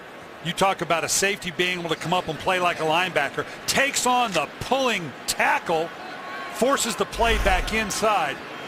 Brian Dawkins, huge pickup for them from Philadelphia. How much would Philadelphia love to have Brian Dawkins back right now to hold that group together? Blitz coming and pick it up. And Champ Bailey got tied up with Aromashadu. No flag. So a third down and close to 10 coming up for Ponder. And Brian, you made the point at the time that halftime was going to be a tough time for Ponder, because anybody who's ever had a hip injury, it's a kind of injury that, boy, once that thing begins to stiffen at all, it becomes extremely painful. And once it gets to a point where it is stiff, there's no loosening it up. As Laura said, Leslie Frazier, all we can hope to do is hold it off, because the clock is ticking on that hip. Can they get through the game and let him finish?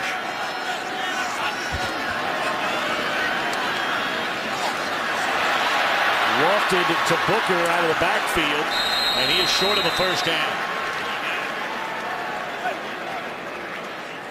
Nice call, nice execution, but for Denver, anything short of a conversion is a win, and that's exactly what they've done on that third down. Brian Dawkins fired up, coming up and making that play. He knew with his offense going the length of the field for the score, forcing now this offense on a quick couple and out, they can take control of this game.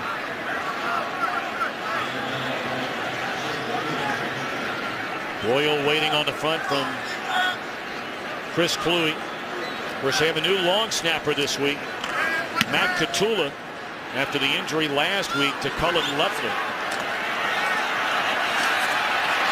Drop to the 21. Broncos get the ball when we come back.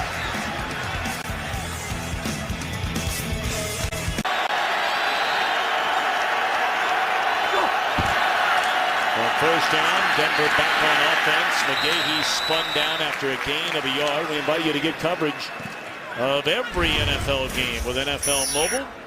Call ** NFL right now.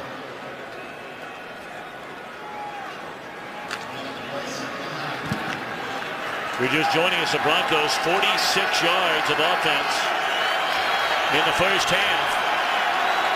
But they go 78 yards the first possession of this second half to get within a point. Slipping a tackle is McGahee, and appears to be a half a yard short of a first down. McGahee able to break the tackle of Chad Greenway and then sprung loose. Right here you see the pulling guard. This is supposed to go inside, but he sees he's going to bounce this thing outside. How many times do we talk about you can't let a back get outside the perimeter of the defense? Nice jump cut by Willis McGahee. Opponents this year are 13 for 13 on 3rd and 1 against Minnesota. And I believe that's their first stop. How about that? If you hadn't have said that, that'd have gotten me. Tell you, I got to wonder again.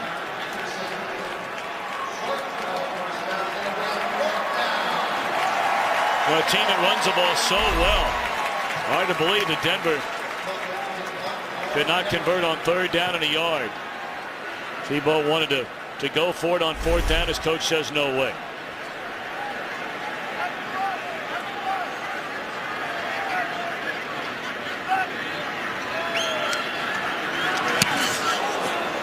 That one nearly blocked.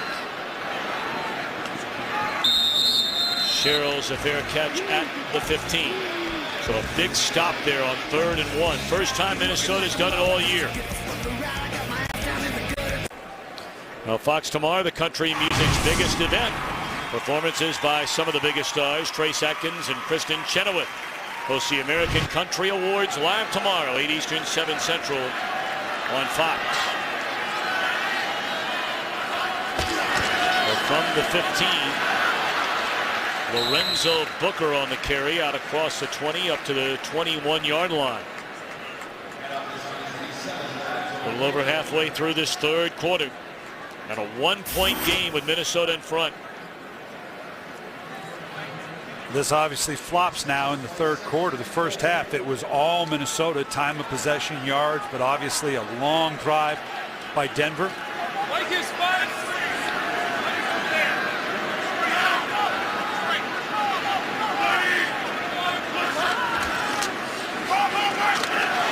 Coming off the right side and still on his feet is Percy Harvin. That's good enough for a first down.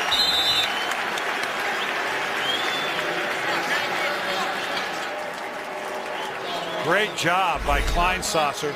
You're going to see him come in here. This action here is going to allow him to lead around. I'll say it again. You can't let an offense get outside the perimeter of the defense. Nice sustained block. Percy Harvin stretch, has the ability to cut back inside. Got a good block from Kleinsasser, playing in his 177th game as a Viking. And here's Gerhardt. That's the way he used to run it at Stanford.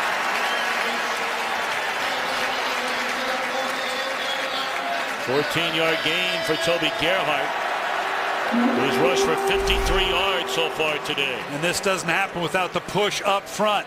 Hat on a hat. Look at the push. Maintain. Look at the alley right there. I'd come right back and shove Gerhardt in there again. Try to wear down this Denver Bronco defense. They can pressure all they want from the outside. If you can run down the middle of this defense, it's demoralizing. A little too high for the intended receiver, Aroma Shadu.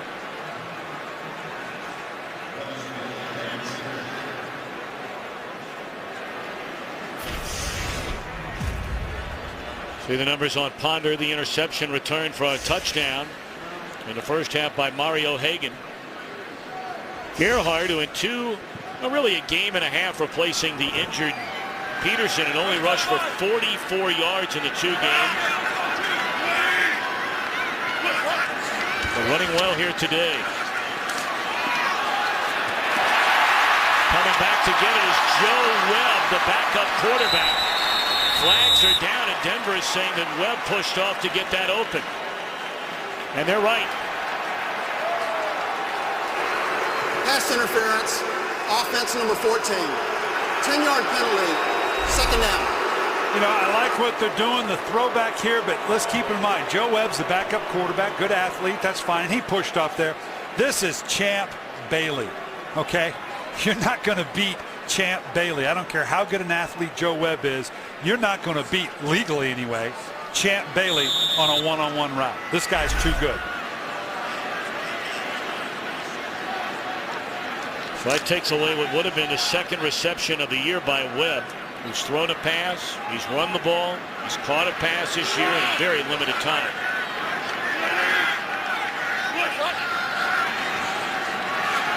Now they set up the screen to Gerhardt. Hard hitting up close to midfield. 3rd down coming up. We check in with Kurt back in Los Angeles. The Bronco fans will like this. The Raiders are being thrashed in Miami. Matt Moore on the draw, 6-yard run. Look at this. Dolphins all over the Raiders, 27-0. And they're still in the 3rd quarter. Tom, Brian, and Laura. 27-0. Wow, you don't think the Broncos aren't watching this one? Someone in the Bronco organization is watching this as well. Should Oakland go down? I'd run that screen again. Defender fell down and hung it to the end zone.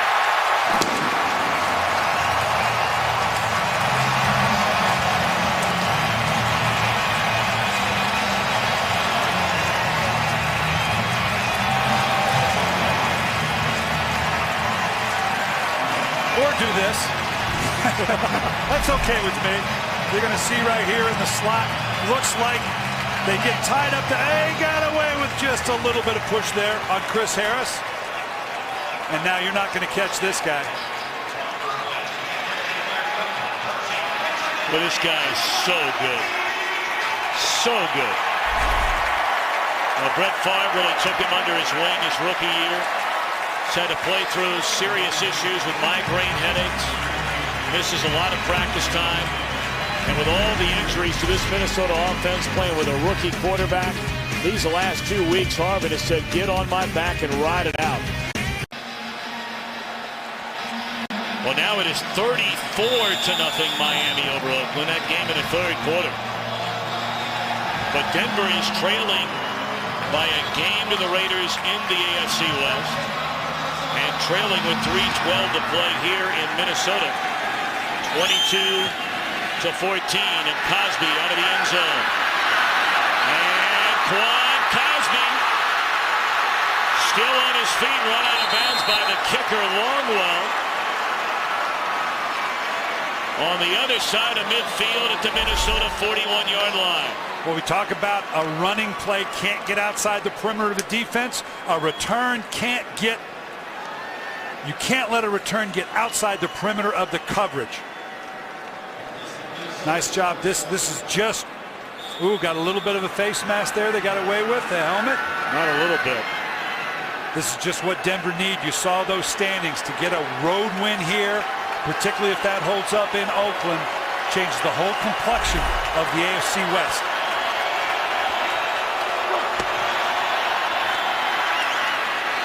Tebow with the football after the play fake, looking around. Shaking off tacklers. How about that play from Tebow? And it's inside the 10, and that is a touchdown for Denver.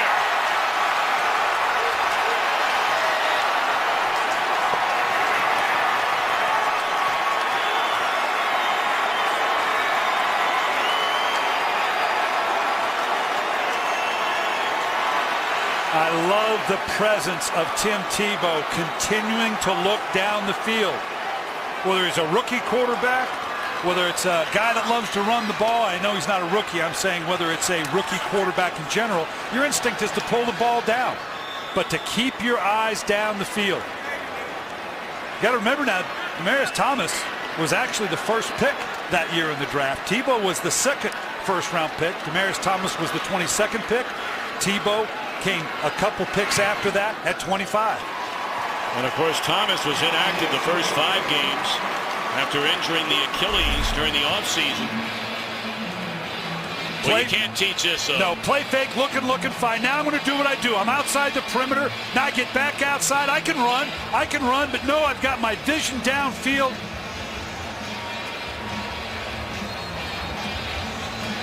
And we talk about the familiarity. This is what you don't have when the season has gone the way the Broncos have. This type of thing. Look, when a play breaks down, what do I do? What do you do? What have we done in the past? Here, just stay in the quarterback's vision. Nice job by Thomas staying alive and then dragging into the end zone. Tebow shaking off the tackle here after that cut to shred Henderson, and then laying on his stomach, buried behind a pile of photographers. What happened? What happened? Didn't know what happened. Did it score? Did it score? He had to check with the official. Was it a score? All right.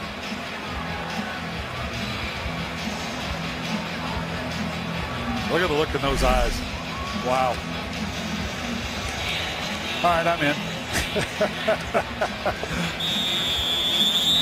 All right, well, here we are. We are in a one-point game and still a quarter plus 2 minutes and 48 seconds to go.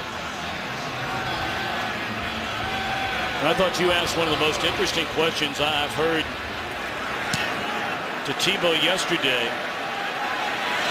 As Sherrills again to bring it out deep from his own end zone. And again, that is just a terrible decision by Sherrills. But getting back to the conversation, you asked Tebow, at the end of the year, your final game of the season, what do you think your stat sheet would probably look like? Because Mike McCoy, the offensive coordinator for Denver, kept talking about how this really is an evolving offense. And of course, they didn't have training camp. They didn't have the offseason for Tebow to try and make that leap from his rookie year to his second year in the NFL. Yeah, let's remember the sequence. No offseason, brand new system with other quarterbacks in it. You can't undervalue how little coaching he's had in what they're doing now and the relationship with receivers. They are doing this on the run, and right now it looks pretty good. Of course, it's taken a while to get this offense going in a lot of games. Well, they have it going so far here in the second half, and all that, of course, was set up off the big return by Quan Cosby. Cosby, a guy who was so good in the return game for Cincinnati when they won the AFC North 2 years ago, and then was hurt a lot last year.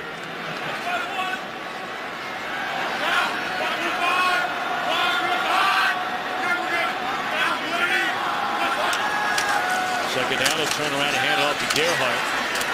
And still on his feet. It's good hard running by Gerhardt to pick up a little more than 2. And Dawkins up to make the stop again.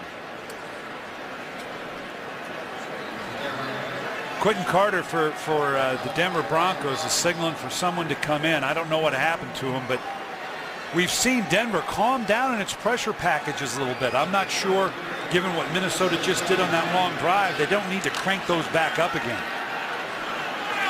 And Kyle McCarthy, number 34, comes in to replace him. There you see they started inside the 15 6 times. Third down. What a pass. Right on the money to Schenko. And they convert on a third down up to the 32. I'm so impressed with Christian Ponder. Last week we had him for the first time when they played Atlanta, Tom, and we were impressed with his mobility outside the pocket, the speed. Haven't seen a lot of that today because of the hip. But this guy has a nice, clean, quick delivery. As he continues to grow as a pro, they can get him some more assets on the outside. I like what's happening with Christian Ponder. Gerhardt across the 35. That'll be a gain of close to 6 on first down. And keep doing that. Keep shoving Gerhardt in the middle. That's going to contract the defense of the Denver Broncos and now let you make one of those play-action fakes again to Visanthe Schenko. All Romo should do is showing up on the outside. You'll open up some alleys for him as well.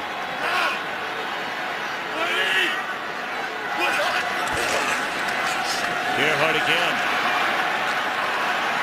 And maybe got back to the line of scrimmage. Dawkins again coming up from the safety spot in on the tackle. And that should be the final play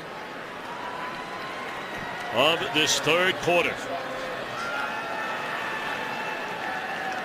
And here we are yet again, where the Broncos will go into a fourth quarter within 3 points either way of an opponent. Even Mary Tyler Moore might smile with Tim Tebow in town here in Minneapolis.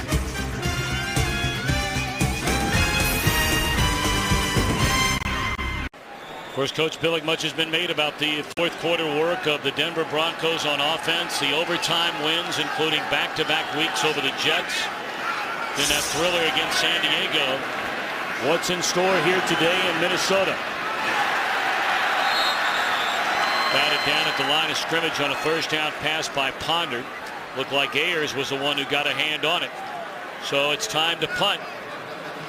4 seconds into this final quarter, and Denver will get the football. And this is what impresses me, Tom. You're going to see here here they are again on the road. To do that on the road, that's something special. Well, they've won 4 consecutive games away from home. They've not won 5 in a row since John Elway's 1998 season. Short punt this time by Kluwe. And there's contact now. No penalty flags are down on the play.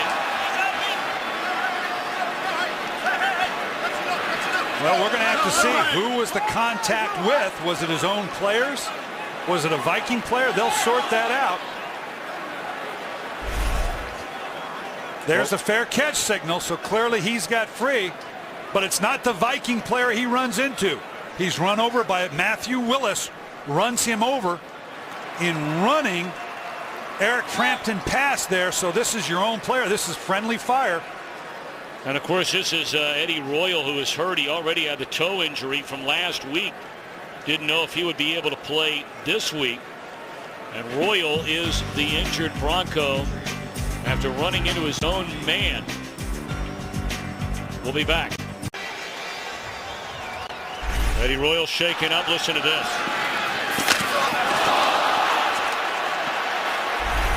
Running into fellow receiver Matthew Willis. But it was recovered by Chris Harris down at the bottom of the pile. And on first down, McGahee breaks it up the middle, and that'll be a gain of 15 for McGahee, who's closing in on his 6th 100-yard game of the season.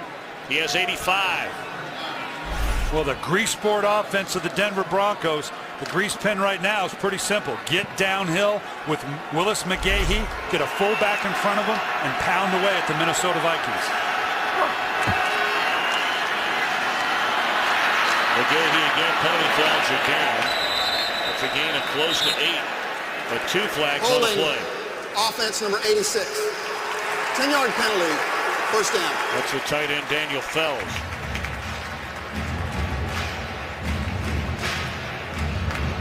It's been amazing to this point and have not had more of these. With the way you see Willis McGahee jump cut outside, we see Percy Harvin on the outside for Minnesota. You would typically see more holding calls. I think it shows great discipline on both parts, both teams, to not hold more than this.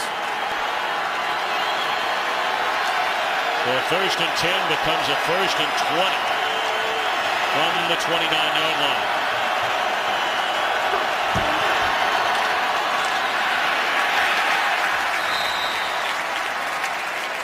Tom, much has been made of the Tim Tebow throwing action. Let's go back. You and I did the Sugar Bowl here. Watch how low the ball is here. This is what we're talking about in the delivery. Then the big arm over the top. You can see the same thing here. Not quite as low, but by dropping it low like this, then the big wind up in the crank, the ball comes out later. Are you going to change that action? No. Here you can see a little bit better, gets it out a little bit quicker. It's all about the feet and developing his anticipation, because his throwing action is going to remain the same.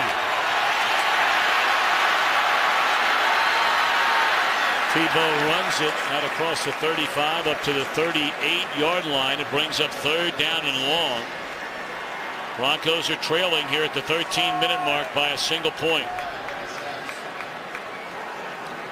And this is the down and distance I'm loving to see Tim Tebow in. This is where the growth as a quarterback has to come.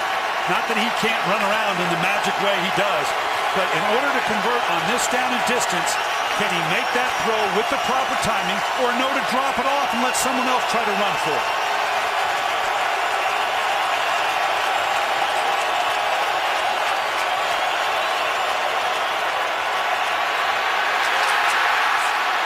Flag down. Tebow still looking down the field. He connects down the field.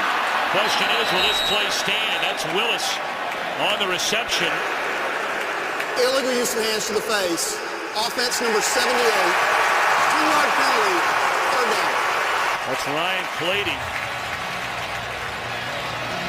He's had his share of holding penalties this year. In fact, more than any offensive tackle in the league. Now watch his hands. He starts low, he's okay, but then he works up. Watch the helmet get pushed back of Jared Allen. You know that type of thing. Even though you start low, you cannot move it up to the face mask or the helmet.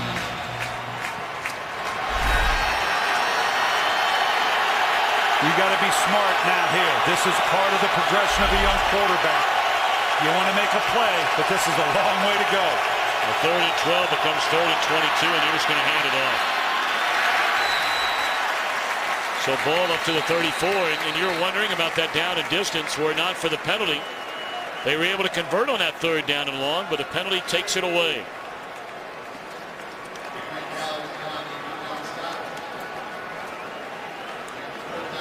Nice job by the Minnesota defense. Now we're going to get challenged for the Minnesota offense, because you're up by 1 point now. You're not in a position with the 4th quarter heroics of Tim Tebow to where you think you can sit on a 1 point lead, all but with 11 plus minutes on the clock.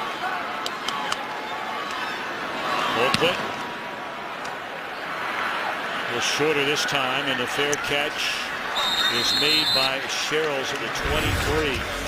Jared Allen, even without the lid, in pursuit of Tim Tebow. Vikings stop the Denver drive. Already without Von Miller. What about some of the injured Broncos right now, Laura Oakman? Well, right now their secondary is taking a hit. Quentin Carter, safety Quentin Carter, suffering from cramps. His return is questionable. Also, after that wicked hit you guys showed with Eddie Royal, trainers took him into the locker room. They're calling it a neck injury. It looked like they were also kind of giving him a woozy test. And of course, David Bruton, another safety. Loris updated us during the break. Nicked up as well, so Kyle McCarthy is in at safety. First down throw, incomplete. And a flag comes in. Goodwin got tied up with a Romashadu right at the 40-yard line. Pass interference, defense number 21, automatic first down. We saw this before where he got position, but now this far down the field, you can't inhibit a receiver from continuing on. You have a right to that position, but as he went over the top, you can't put your hands on him. That's a good call.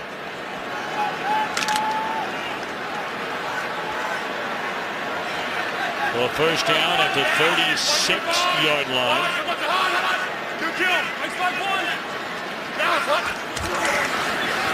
Gerhardt cuts it back to the inside, breaks a tackle, breaks another. That'll be a gain of 9. And let's send it back to Los Angeles and check in with Kurt Menefee. And a not-so-subtle program reminder that America's Game of the Week comes your way after this. Aaron Rodgers tries to keep the Packers' perfect season going as they visit Eli Manning and the New York Football Giants. That's America's Game of the Week. When you guys are done there in Minnesota. Tom, Brian, and Laura. Kurt, thank you very much. Gerhardt, 17 carries, 70 yards in a game. And he'll get it for an 18th time. And that's a first down crossing midfield to the 47. This is by far the best Gerhardt has looked in now basically 3 games, replacing Peterson since he got hurt in the first quarter against Oakland 3 weeks ago. Well, the fullback, D'Imperio, they're finding, I think Toby Gerhardt's better with a fullback in front of him. And the zone plays, the stretch zones, they're configured here now without that lead blocker to be that if indeed they run it. He's not as effective with those.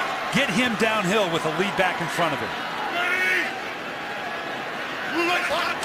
Under 10 minutes to play. Ponder to throw and knocked down by Dawkins. Well, Dawkins has been all over the field here today. Dawkins, after spending 13 years in Philadelphia, his 16 seasons as a safety, tied for most all-time at that position.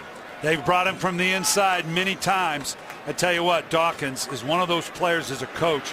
I guarantee you the Philadelphia Eagles would be a better football team today had Dawkins been there to help lead that defense that was going through transition. They're coming after Ponder. He gets it away. The crossing pattern to Harvin already with a big touchdown.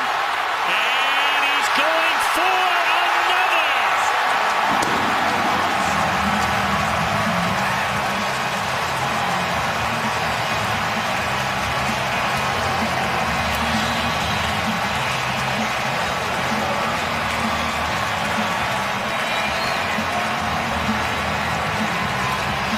Live by the blitz, die by the blitz. We just saw Brian Dawkins knock down a pass. Percy Harvin's going to cross the field. They zone blitz, leaving a voided zone on the backside. They don't have enough bodies. This guy in the open field, game, set, and match. Point after is good. You saw that block by D'Imperio. You just mentioned his name, which strung Bailey away from Harvin.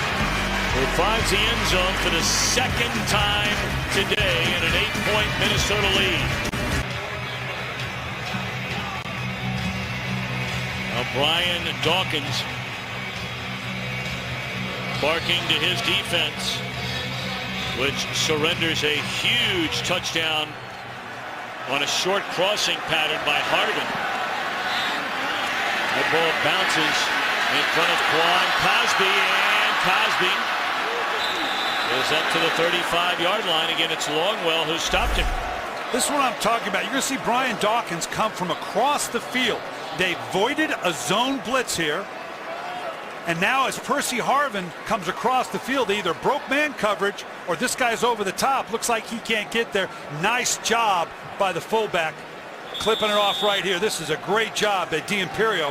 He's been doing a heck of a job. For Toby Gerhart did a nice job in the open field, breaking Ponder for the touchdown. First 300-yard passing game for the rookie Ponder. In fact, it's a Minnesota rookie record, the 300. And 42 yards. And now Tebow to a wide open Thomas. All the way to the 25-yard line. Things are really heating up here in the fourth quarter.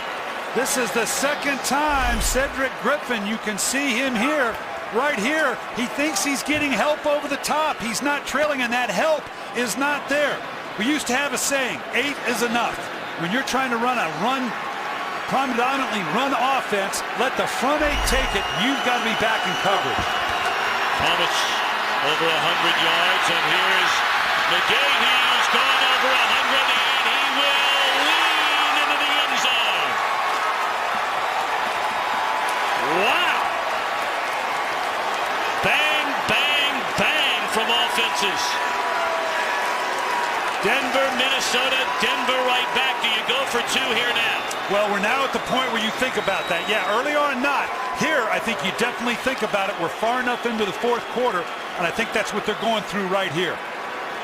You kept it the 8-point differential before, but now you want to bring this thing up to where, because you're still within a field goal even if you don't get it. Now we've seen them go to the quarterback draw. That was a play that took care of the Jets. I would think that the Minnesota Vikings and the rest of America know that that's a possibility here. I would expect something else. They're 2 out of 4 on 2-point conversions for the year.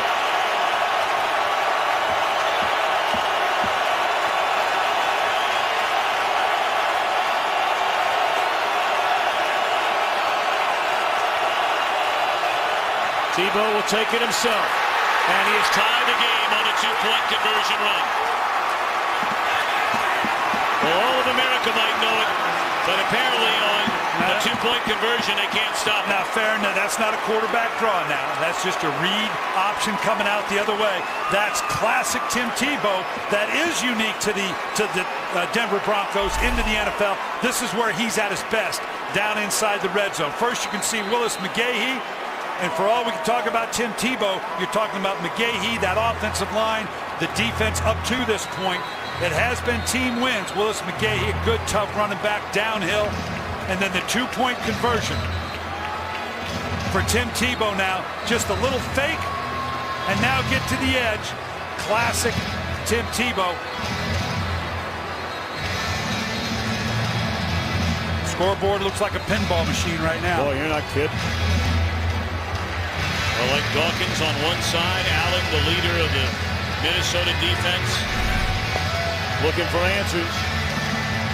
McGahee, another 100-yard rushing game. 111 of them. Tebow, you see his numbers. 8 of 11. Has not thrown an interception. He did have a fumble, his first during the last 5 games.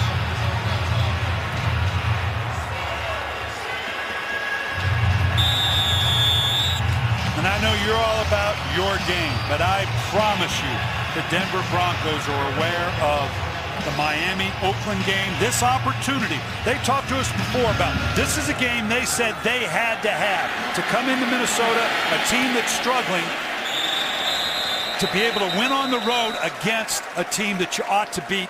They knew that was the challenge for them. Well, coming up next, another good one on Fox NFL Sunday doubleheader, the Packers. 11-0. Of course, they lost in the NFC Championship game to Tom Coughlin and the Giants, who went on to beat an unbeaten New England in the Super Bowl. Well, next on America's Game of the Week, those two teams collide. Check local listings for the game in your area. Aaron Rodgers, Eli Manning going toe-to-toe. Willis McGahee apparently being tended to on the sideline. We have a tie game. And Gerhardt, who's had a nice game, a catch out of the backfield up to the 27. Gerhardt has rushed for 77. McGahee, the 6 100-yard rushing games, the most since he had a career high 7 of them. But that's going way back from when he first came into the league. When we had him in Baltimore, I tell you what, I loved Willis McGahee. He was tough, tough-minded, played hurt, and was willing to step in whatever role you wanted to give to him. First down throw and a first down catch by Harvin. We talk about the spread offense of Denver and Tim Tebow. We talk about Percy Harvin. Where is he in the Minnesota offense? Both these teams are having success today with a fullback-laden offense, downhill, mano-a-mano, you hit me, I'll hit you. We'll do some play action plays off of it. But right now, this is a man-against-man downhill contest. Ponder stayed very clean here in the second half. Penalty flag comes down. Aromasadu ruled out of bounds on the catch, but again, flags are behind the line of scrimmage. Holding, offense number 71. 10-yard penalty, first down. That's it. Native of Fountain, Colorado, Phil Lodeholt, the big right tackle. That's just outside of Colorado Springs. Look at the wide rusher. How many times we talk about these wide ends? He's all by himself. He's got to get wide. Toby Gerhardt can't help inside. He expected more help inside and had to get a grab to try to keep him off his quarterback. That's a big hit, that penalty. Backs you all the way up to the 28-yard line. First down and 20.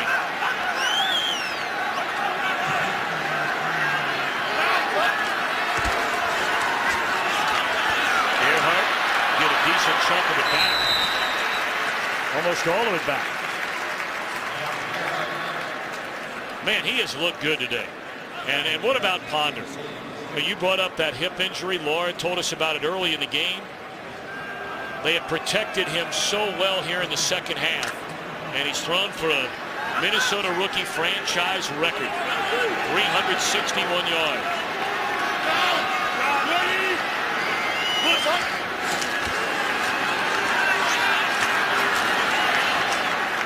But now a very important third down as we're under 7 minutes to play. Von Miller injured the thumb last week, had surgery to clean it up. They were worried about the incision more than the pain, and they said you can rest assured, barring any complications, he will be back next week. They were worried about that incision becoming infected. But here's third down. Well, we said third downs would be the key coming into the game. None bigger than this one. Keep the ball away from Tim Tebow in the fourth quarter. Ponder will run for the first down. That's what he did so well against Oakland. Even though it was a loss, he ran the ball so well. And I want you to watch, once he starts to step up, it's man coverage. Everybody has their back to Christian Ponder. And as we talked about, even with the sore hip, this guy can run. Goodman right here, he's got no idea that Ponder's even pulled the ball down.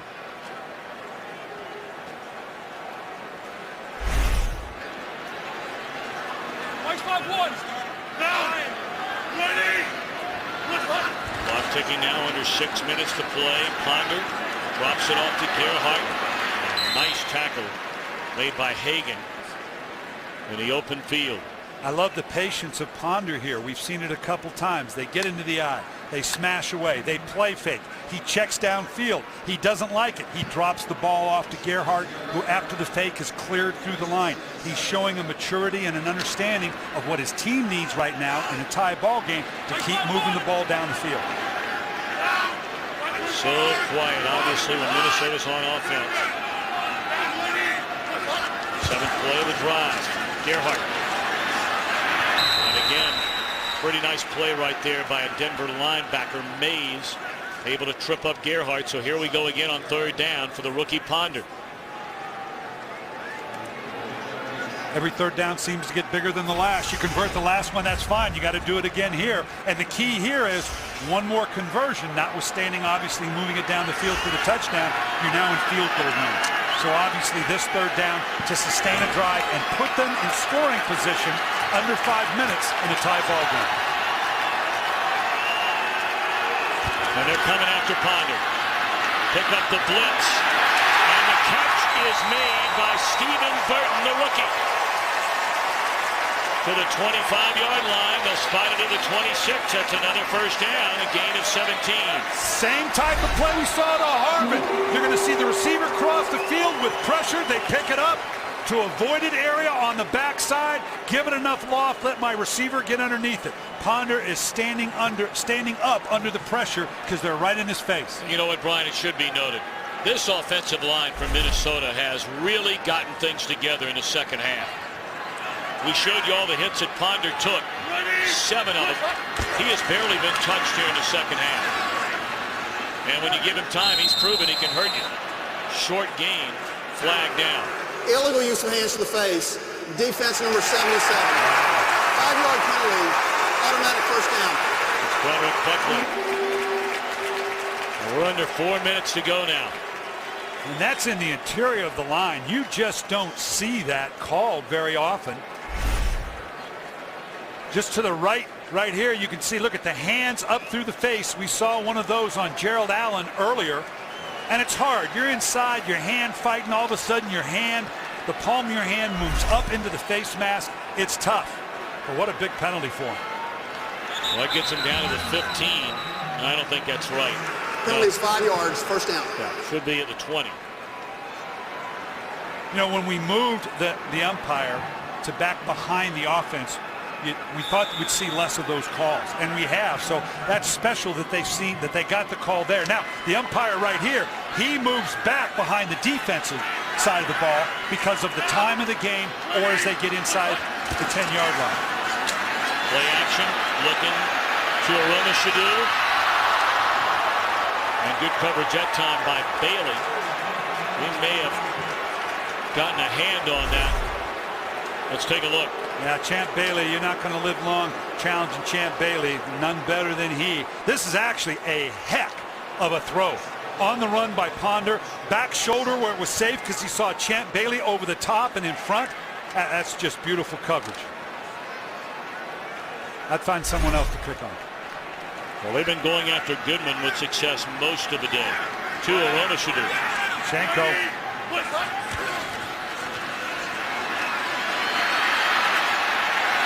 Down goes Ponder. Maybe a yard loss. So here we are again on third down. 3:40. Clock running. Both teams have all 3 timeouts remaining. This is going to test your rookie quarterback because here's his instructions if we don't run the ball. All right, we're going to do this. There's a guy in the back of the end zone. You can dump it off. Read this, do that, check this. Oh, by the way, do not take a sack. A lot of things going on for this young man right now. Harvin on the field. And that one just got away from him, a misread. It almost looked as though it slipped out of his hand as well. Yeah, he thought someone was going to the corner. Yeah, and he was in the pocket. Because you can see right here, and he's in the pocket, and he's throwing to nobody. You know, he can't make a case that I was going to come underneath to Burton, and that's why the penalty was called. It is huge penalty. What did I just say? You can't take a sack. You can't back us out of field goal range. The penalty's the same thing. What they've got to decide, did the ball get away? And this is a tough one. You can't legislate intent. There was a receiver in the area. It was an errant high ball. There is no foul for intentional grounding. The quarterback was not under pressure. Fourth down. And that's the distinction. Let's go back. In order for that call to come about, the quarterback has to be under imminent pressure. They're determining that he wasn't, that he was throwing the ball away, not to avoid a sack. He just threw the ball away or it was a bad throw. Imminent pressure is a key element, in intentional grounding.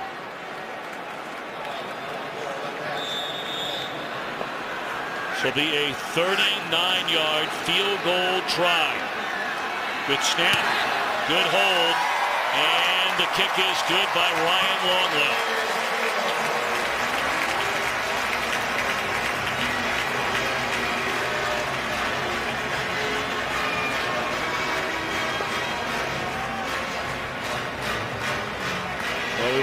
those of you who have been watching Tampa Bay and Carolina,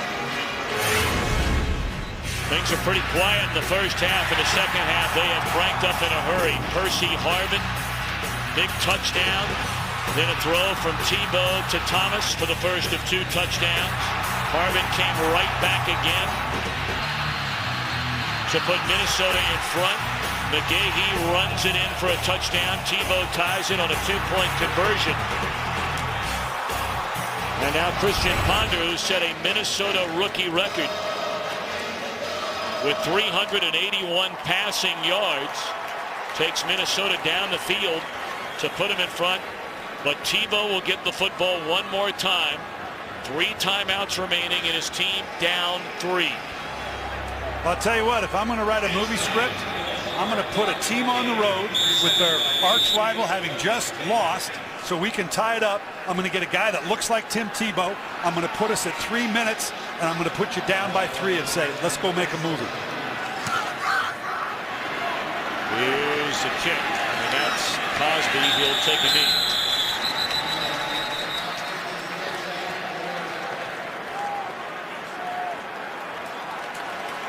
We welcome most of the country to Minneapolis. Christian Ponder has set a Minnesota Vikings rookie franchise record with 381 passing yards despite an injured hip in the first half. He's thrown 3 touchdowns. Minnesota has just taken a lead on a 39-yard field goal, but here is Tim Tebow, who has brought his team back 3 times for come-from-behind wins this season. Tebow looking around and just throws it away. Of course, Denver beginning play, having won 5 of the 6 Tebow starts since he took over Week 7 in Miami, to get 1 game above the 500 mark. But Oakland is getting demolished in Miami. That game late in the 4th quarter, and Denver needing a rally to move into a first-place tie, but they're down 3.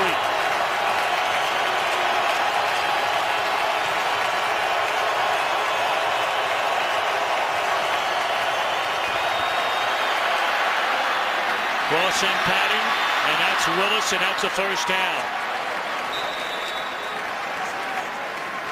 Clock stops with 2:51 to play. They spot it at the 32-yard line. Tebow is hit on 9 of 13, 162 yards, 2 touchdowns, has not thrown an interception. And McGahee slow to get off the field. They just leveled an excellent block there to open up to the receiver. This is where the Minnesota Viking front 4 and 5 and 6 that bring pressure have to be incredibly disciplined and patient in keeping Tebow in the pocket. Tebow wafts it to Thomas, who makes the catch inside the 30-yard line. This time it's Brandon Burton. We see Cedric Griffin do this twice. Burton now, he looks like he thinks he's getting help over the top. That's 3 big plays we've seen the Minnesota Viking offense give up, where an underneath corner looks like he's letting a receiver go for outside deep help, and it's just not there. Clock stops with 2:43 to play.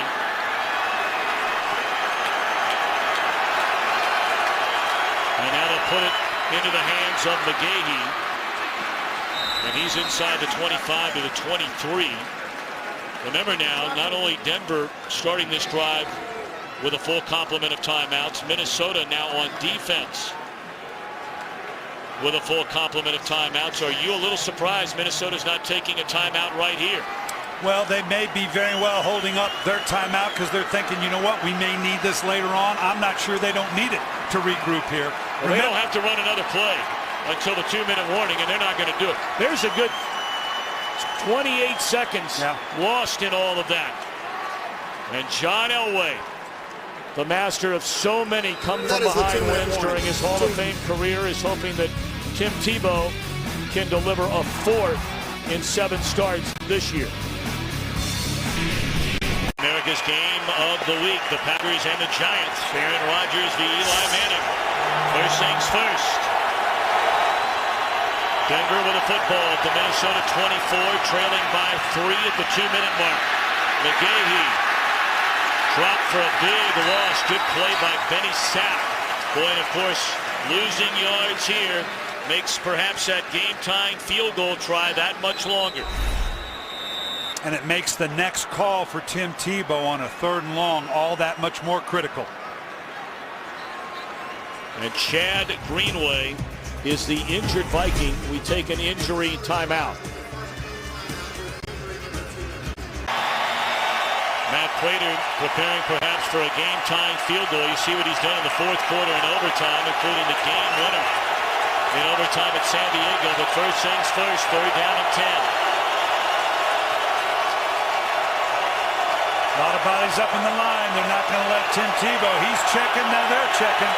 Play clock down to 3. They get it off. Blitz coming. Tebow gets it away. And it is in and out of the hands of the intended receiver, Thomas. It looked like he had it in his hands, and then Griffin knocked it out of there. Well thrown ball under duress. Look at this. They are bringing the house. They're going to make Tim Tebow beat him throwing the ball. A lot of purple shirts free, just not able to pull it in. That's as well thrown ball under that circumstances you're going to see thrown. So here we are with 1:38 to go. This will be a 46-yard field goal try. Plenty of leg for Prater. Pressure kick.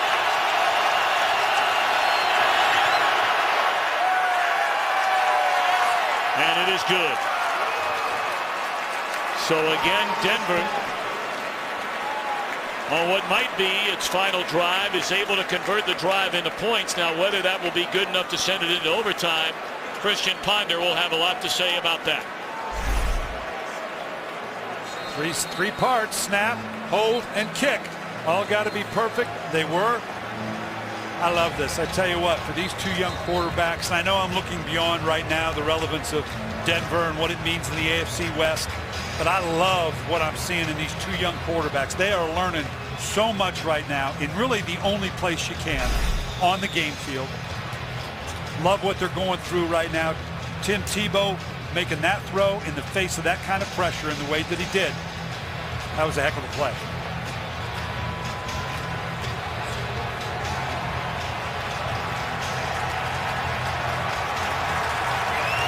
Percy Harvin is dropping back. You may remember he went to his coach last week when they needed a big one and said, let me take this kick.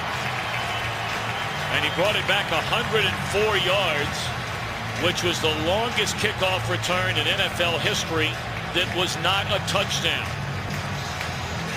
And did not turn into a touchdown, which was so key because Minnesota had 4 tries, came up a little short. We talked about the challenge that should have been there. Great example for a team. Never give up. Neither one of these teams are here. Believe me, they're aware that's Percy Harvin down there standing in the end zone as well. They being the Denver Broncos. Waiter puts a foot on it. And boy, he picked a time to hammer it. And Harvin takes a knee. Well, for those of you in the home markets of our late games, New York, Green Bay,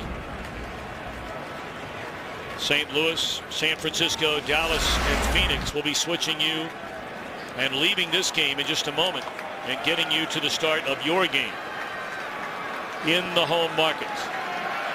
Let's see what the Vikings want to do. Christian Ponder got 2 timeouts. You got 1:33. Are you going to just chip away here, or are you going to go for this? What are you talking about learning on the job, Brian? Absolutely. I mean, this is the only way. Yeah, you got to go. Are we going to see a draw here? Are we going to see a check down? Yep. Oh, boy. That's not the kind of learning on the job you want. Andre Goodman, who has been picked on all day today, had one fall right into his lap. And the Broncos now with a chance to move into a tie atop the AFC West. If it's too good to be true, it probably is. He thought he was going to stay on an underneath route, had a typical sit and corner route. Goodman read it beautifully, baited him, then fell off into the corner route in behind it. That's just a young man and a young man's mistake.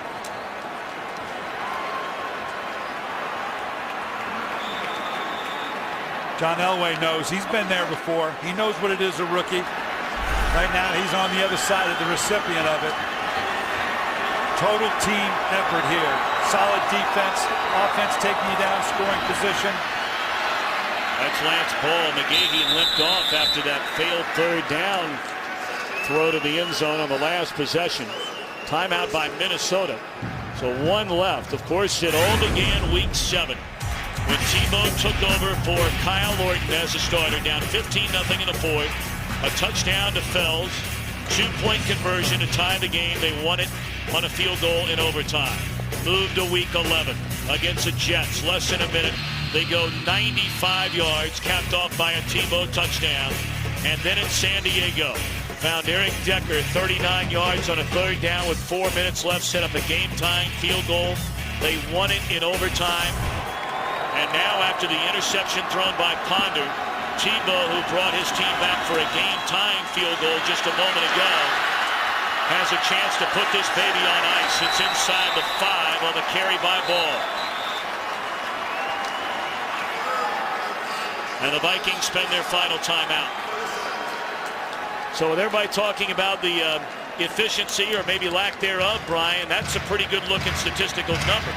Those are Ben Roethlisberger type numbers. And by that I mean no one does more with fewer throws than Ben Roethlisberger. You see it all the time. A lot of yardage, 20, 25 throws. This is just the kind of game that Tim Tebow needed. Didn't do a lot in the running game. Obviously, Minnesota knew they were going to stop that. This is the kind of game they needed to see Tim Tebow put together once again on the road. They're going to run the ball here. They're going to let the clock run down.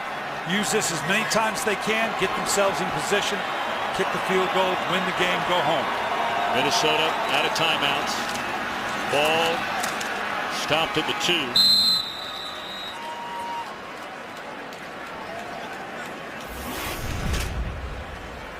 Denver, if it can add a win and make it 7-5, will be in a tie with Oakland. Oakland went on the road and just got blown up in Miami.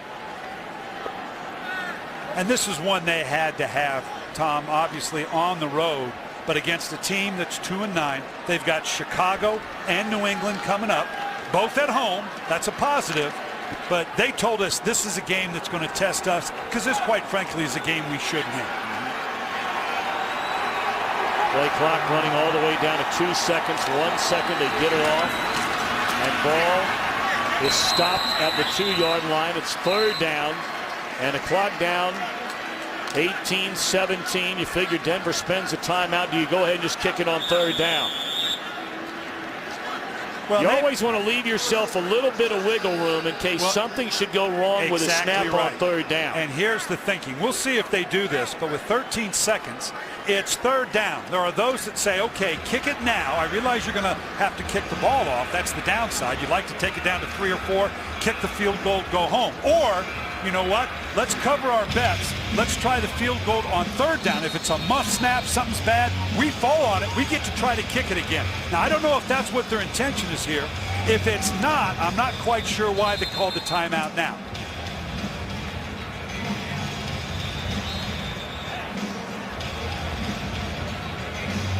The only other option for them right now is they're going to either hand it off or Tim Tebow's going to shuffle to the left, put the ball dead center. They've got the timeout. Now bring it down to 4 seconds and call the timeout. That's apparently what they're going to do.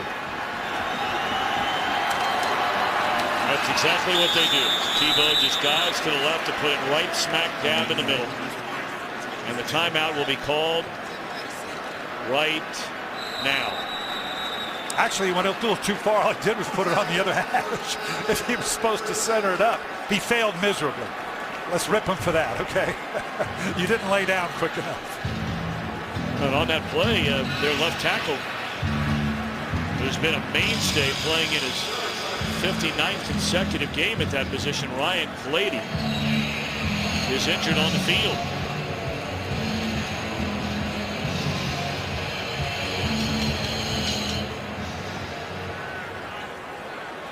While they're looking at Clady, We're a very short field goal away from being a tie atop the AFC West, and you see what the teams have left. Denver has 3 of 4 at home. You know that Jay Cutler is not there for Chicago. Matt Forte was injured in the game today. Don't know whether he'll be ready next week. Oakland, 2 at home, 2 on the road. They go to Green Bay next week. Well, we're going to find out about both of these teams in the next couple of weeks.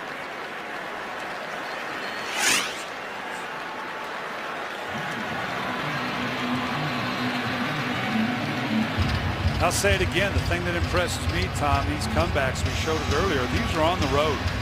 Winning on the road in the NFL, to me, is the toughest thing in professional sports. For them to do it on the road, I think, is significant.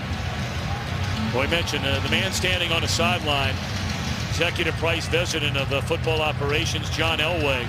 The last time the Denver Broncos won 5 straight road games, he was their quarterback, 1998.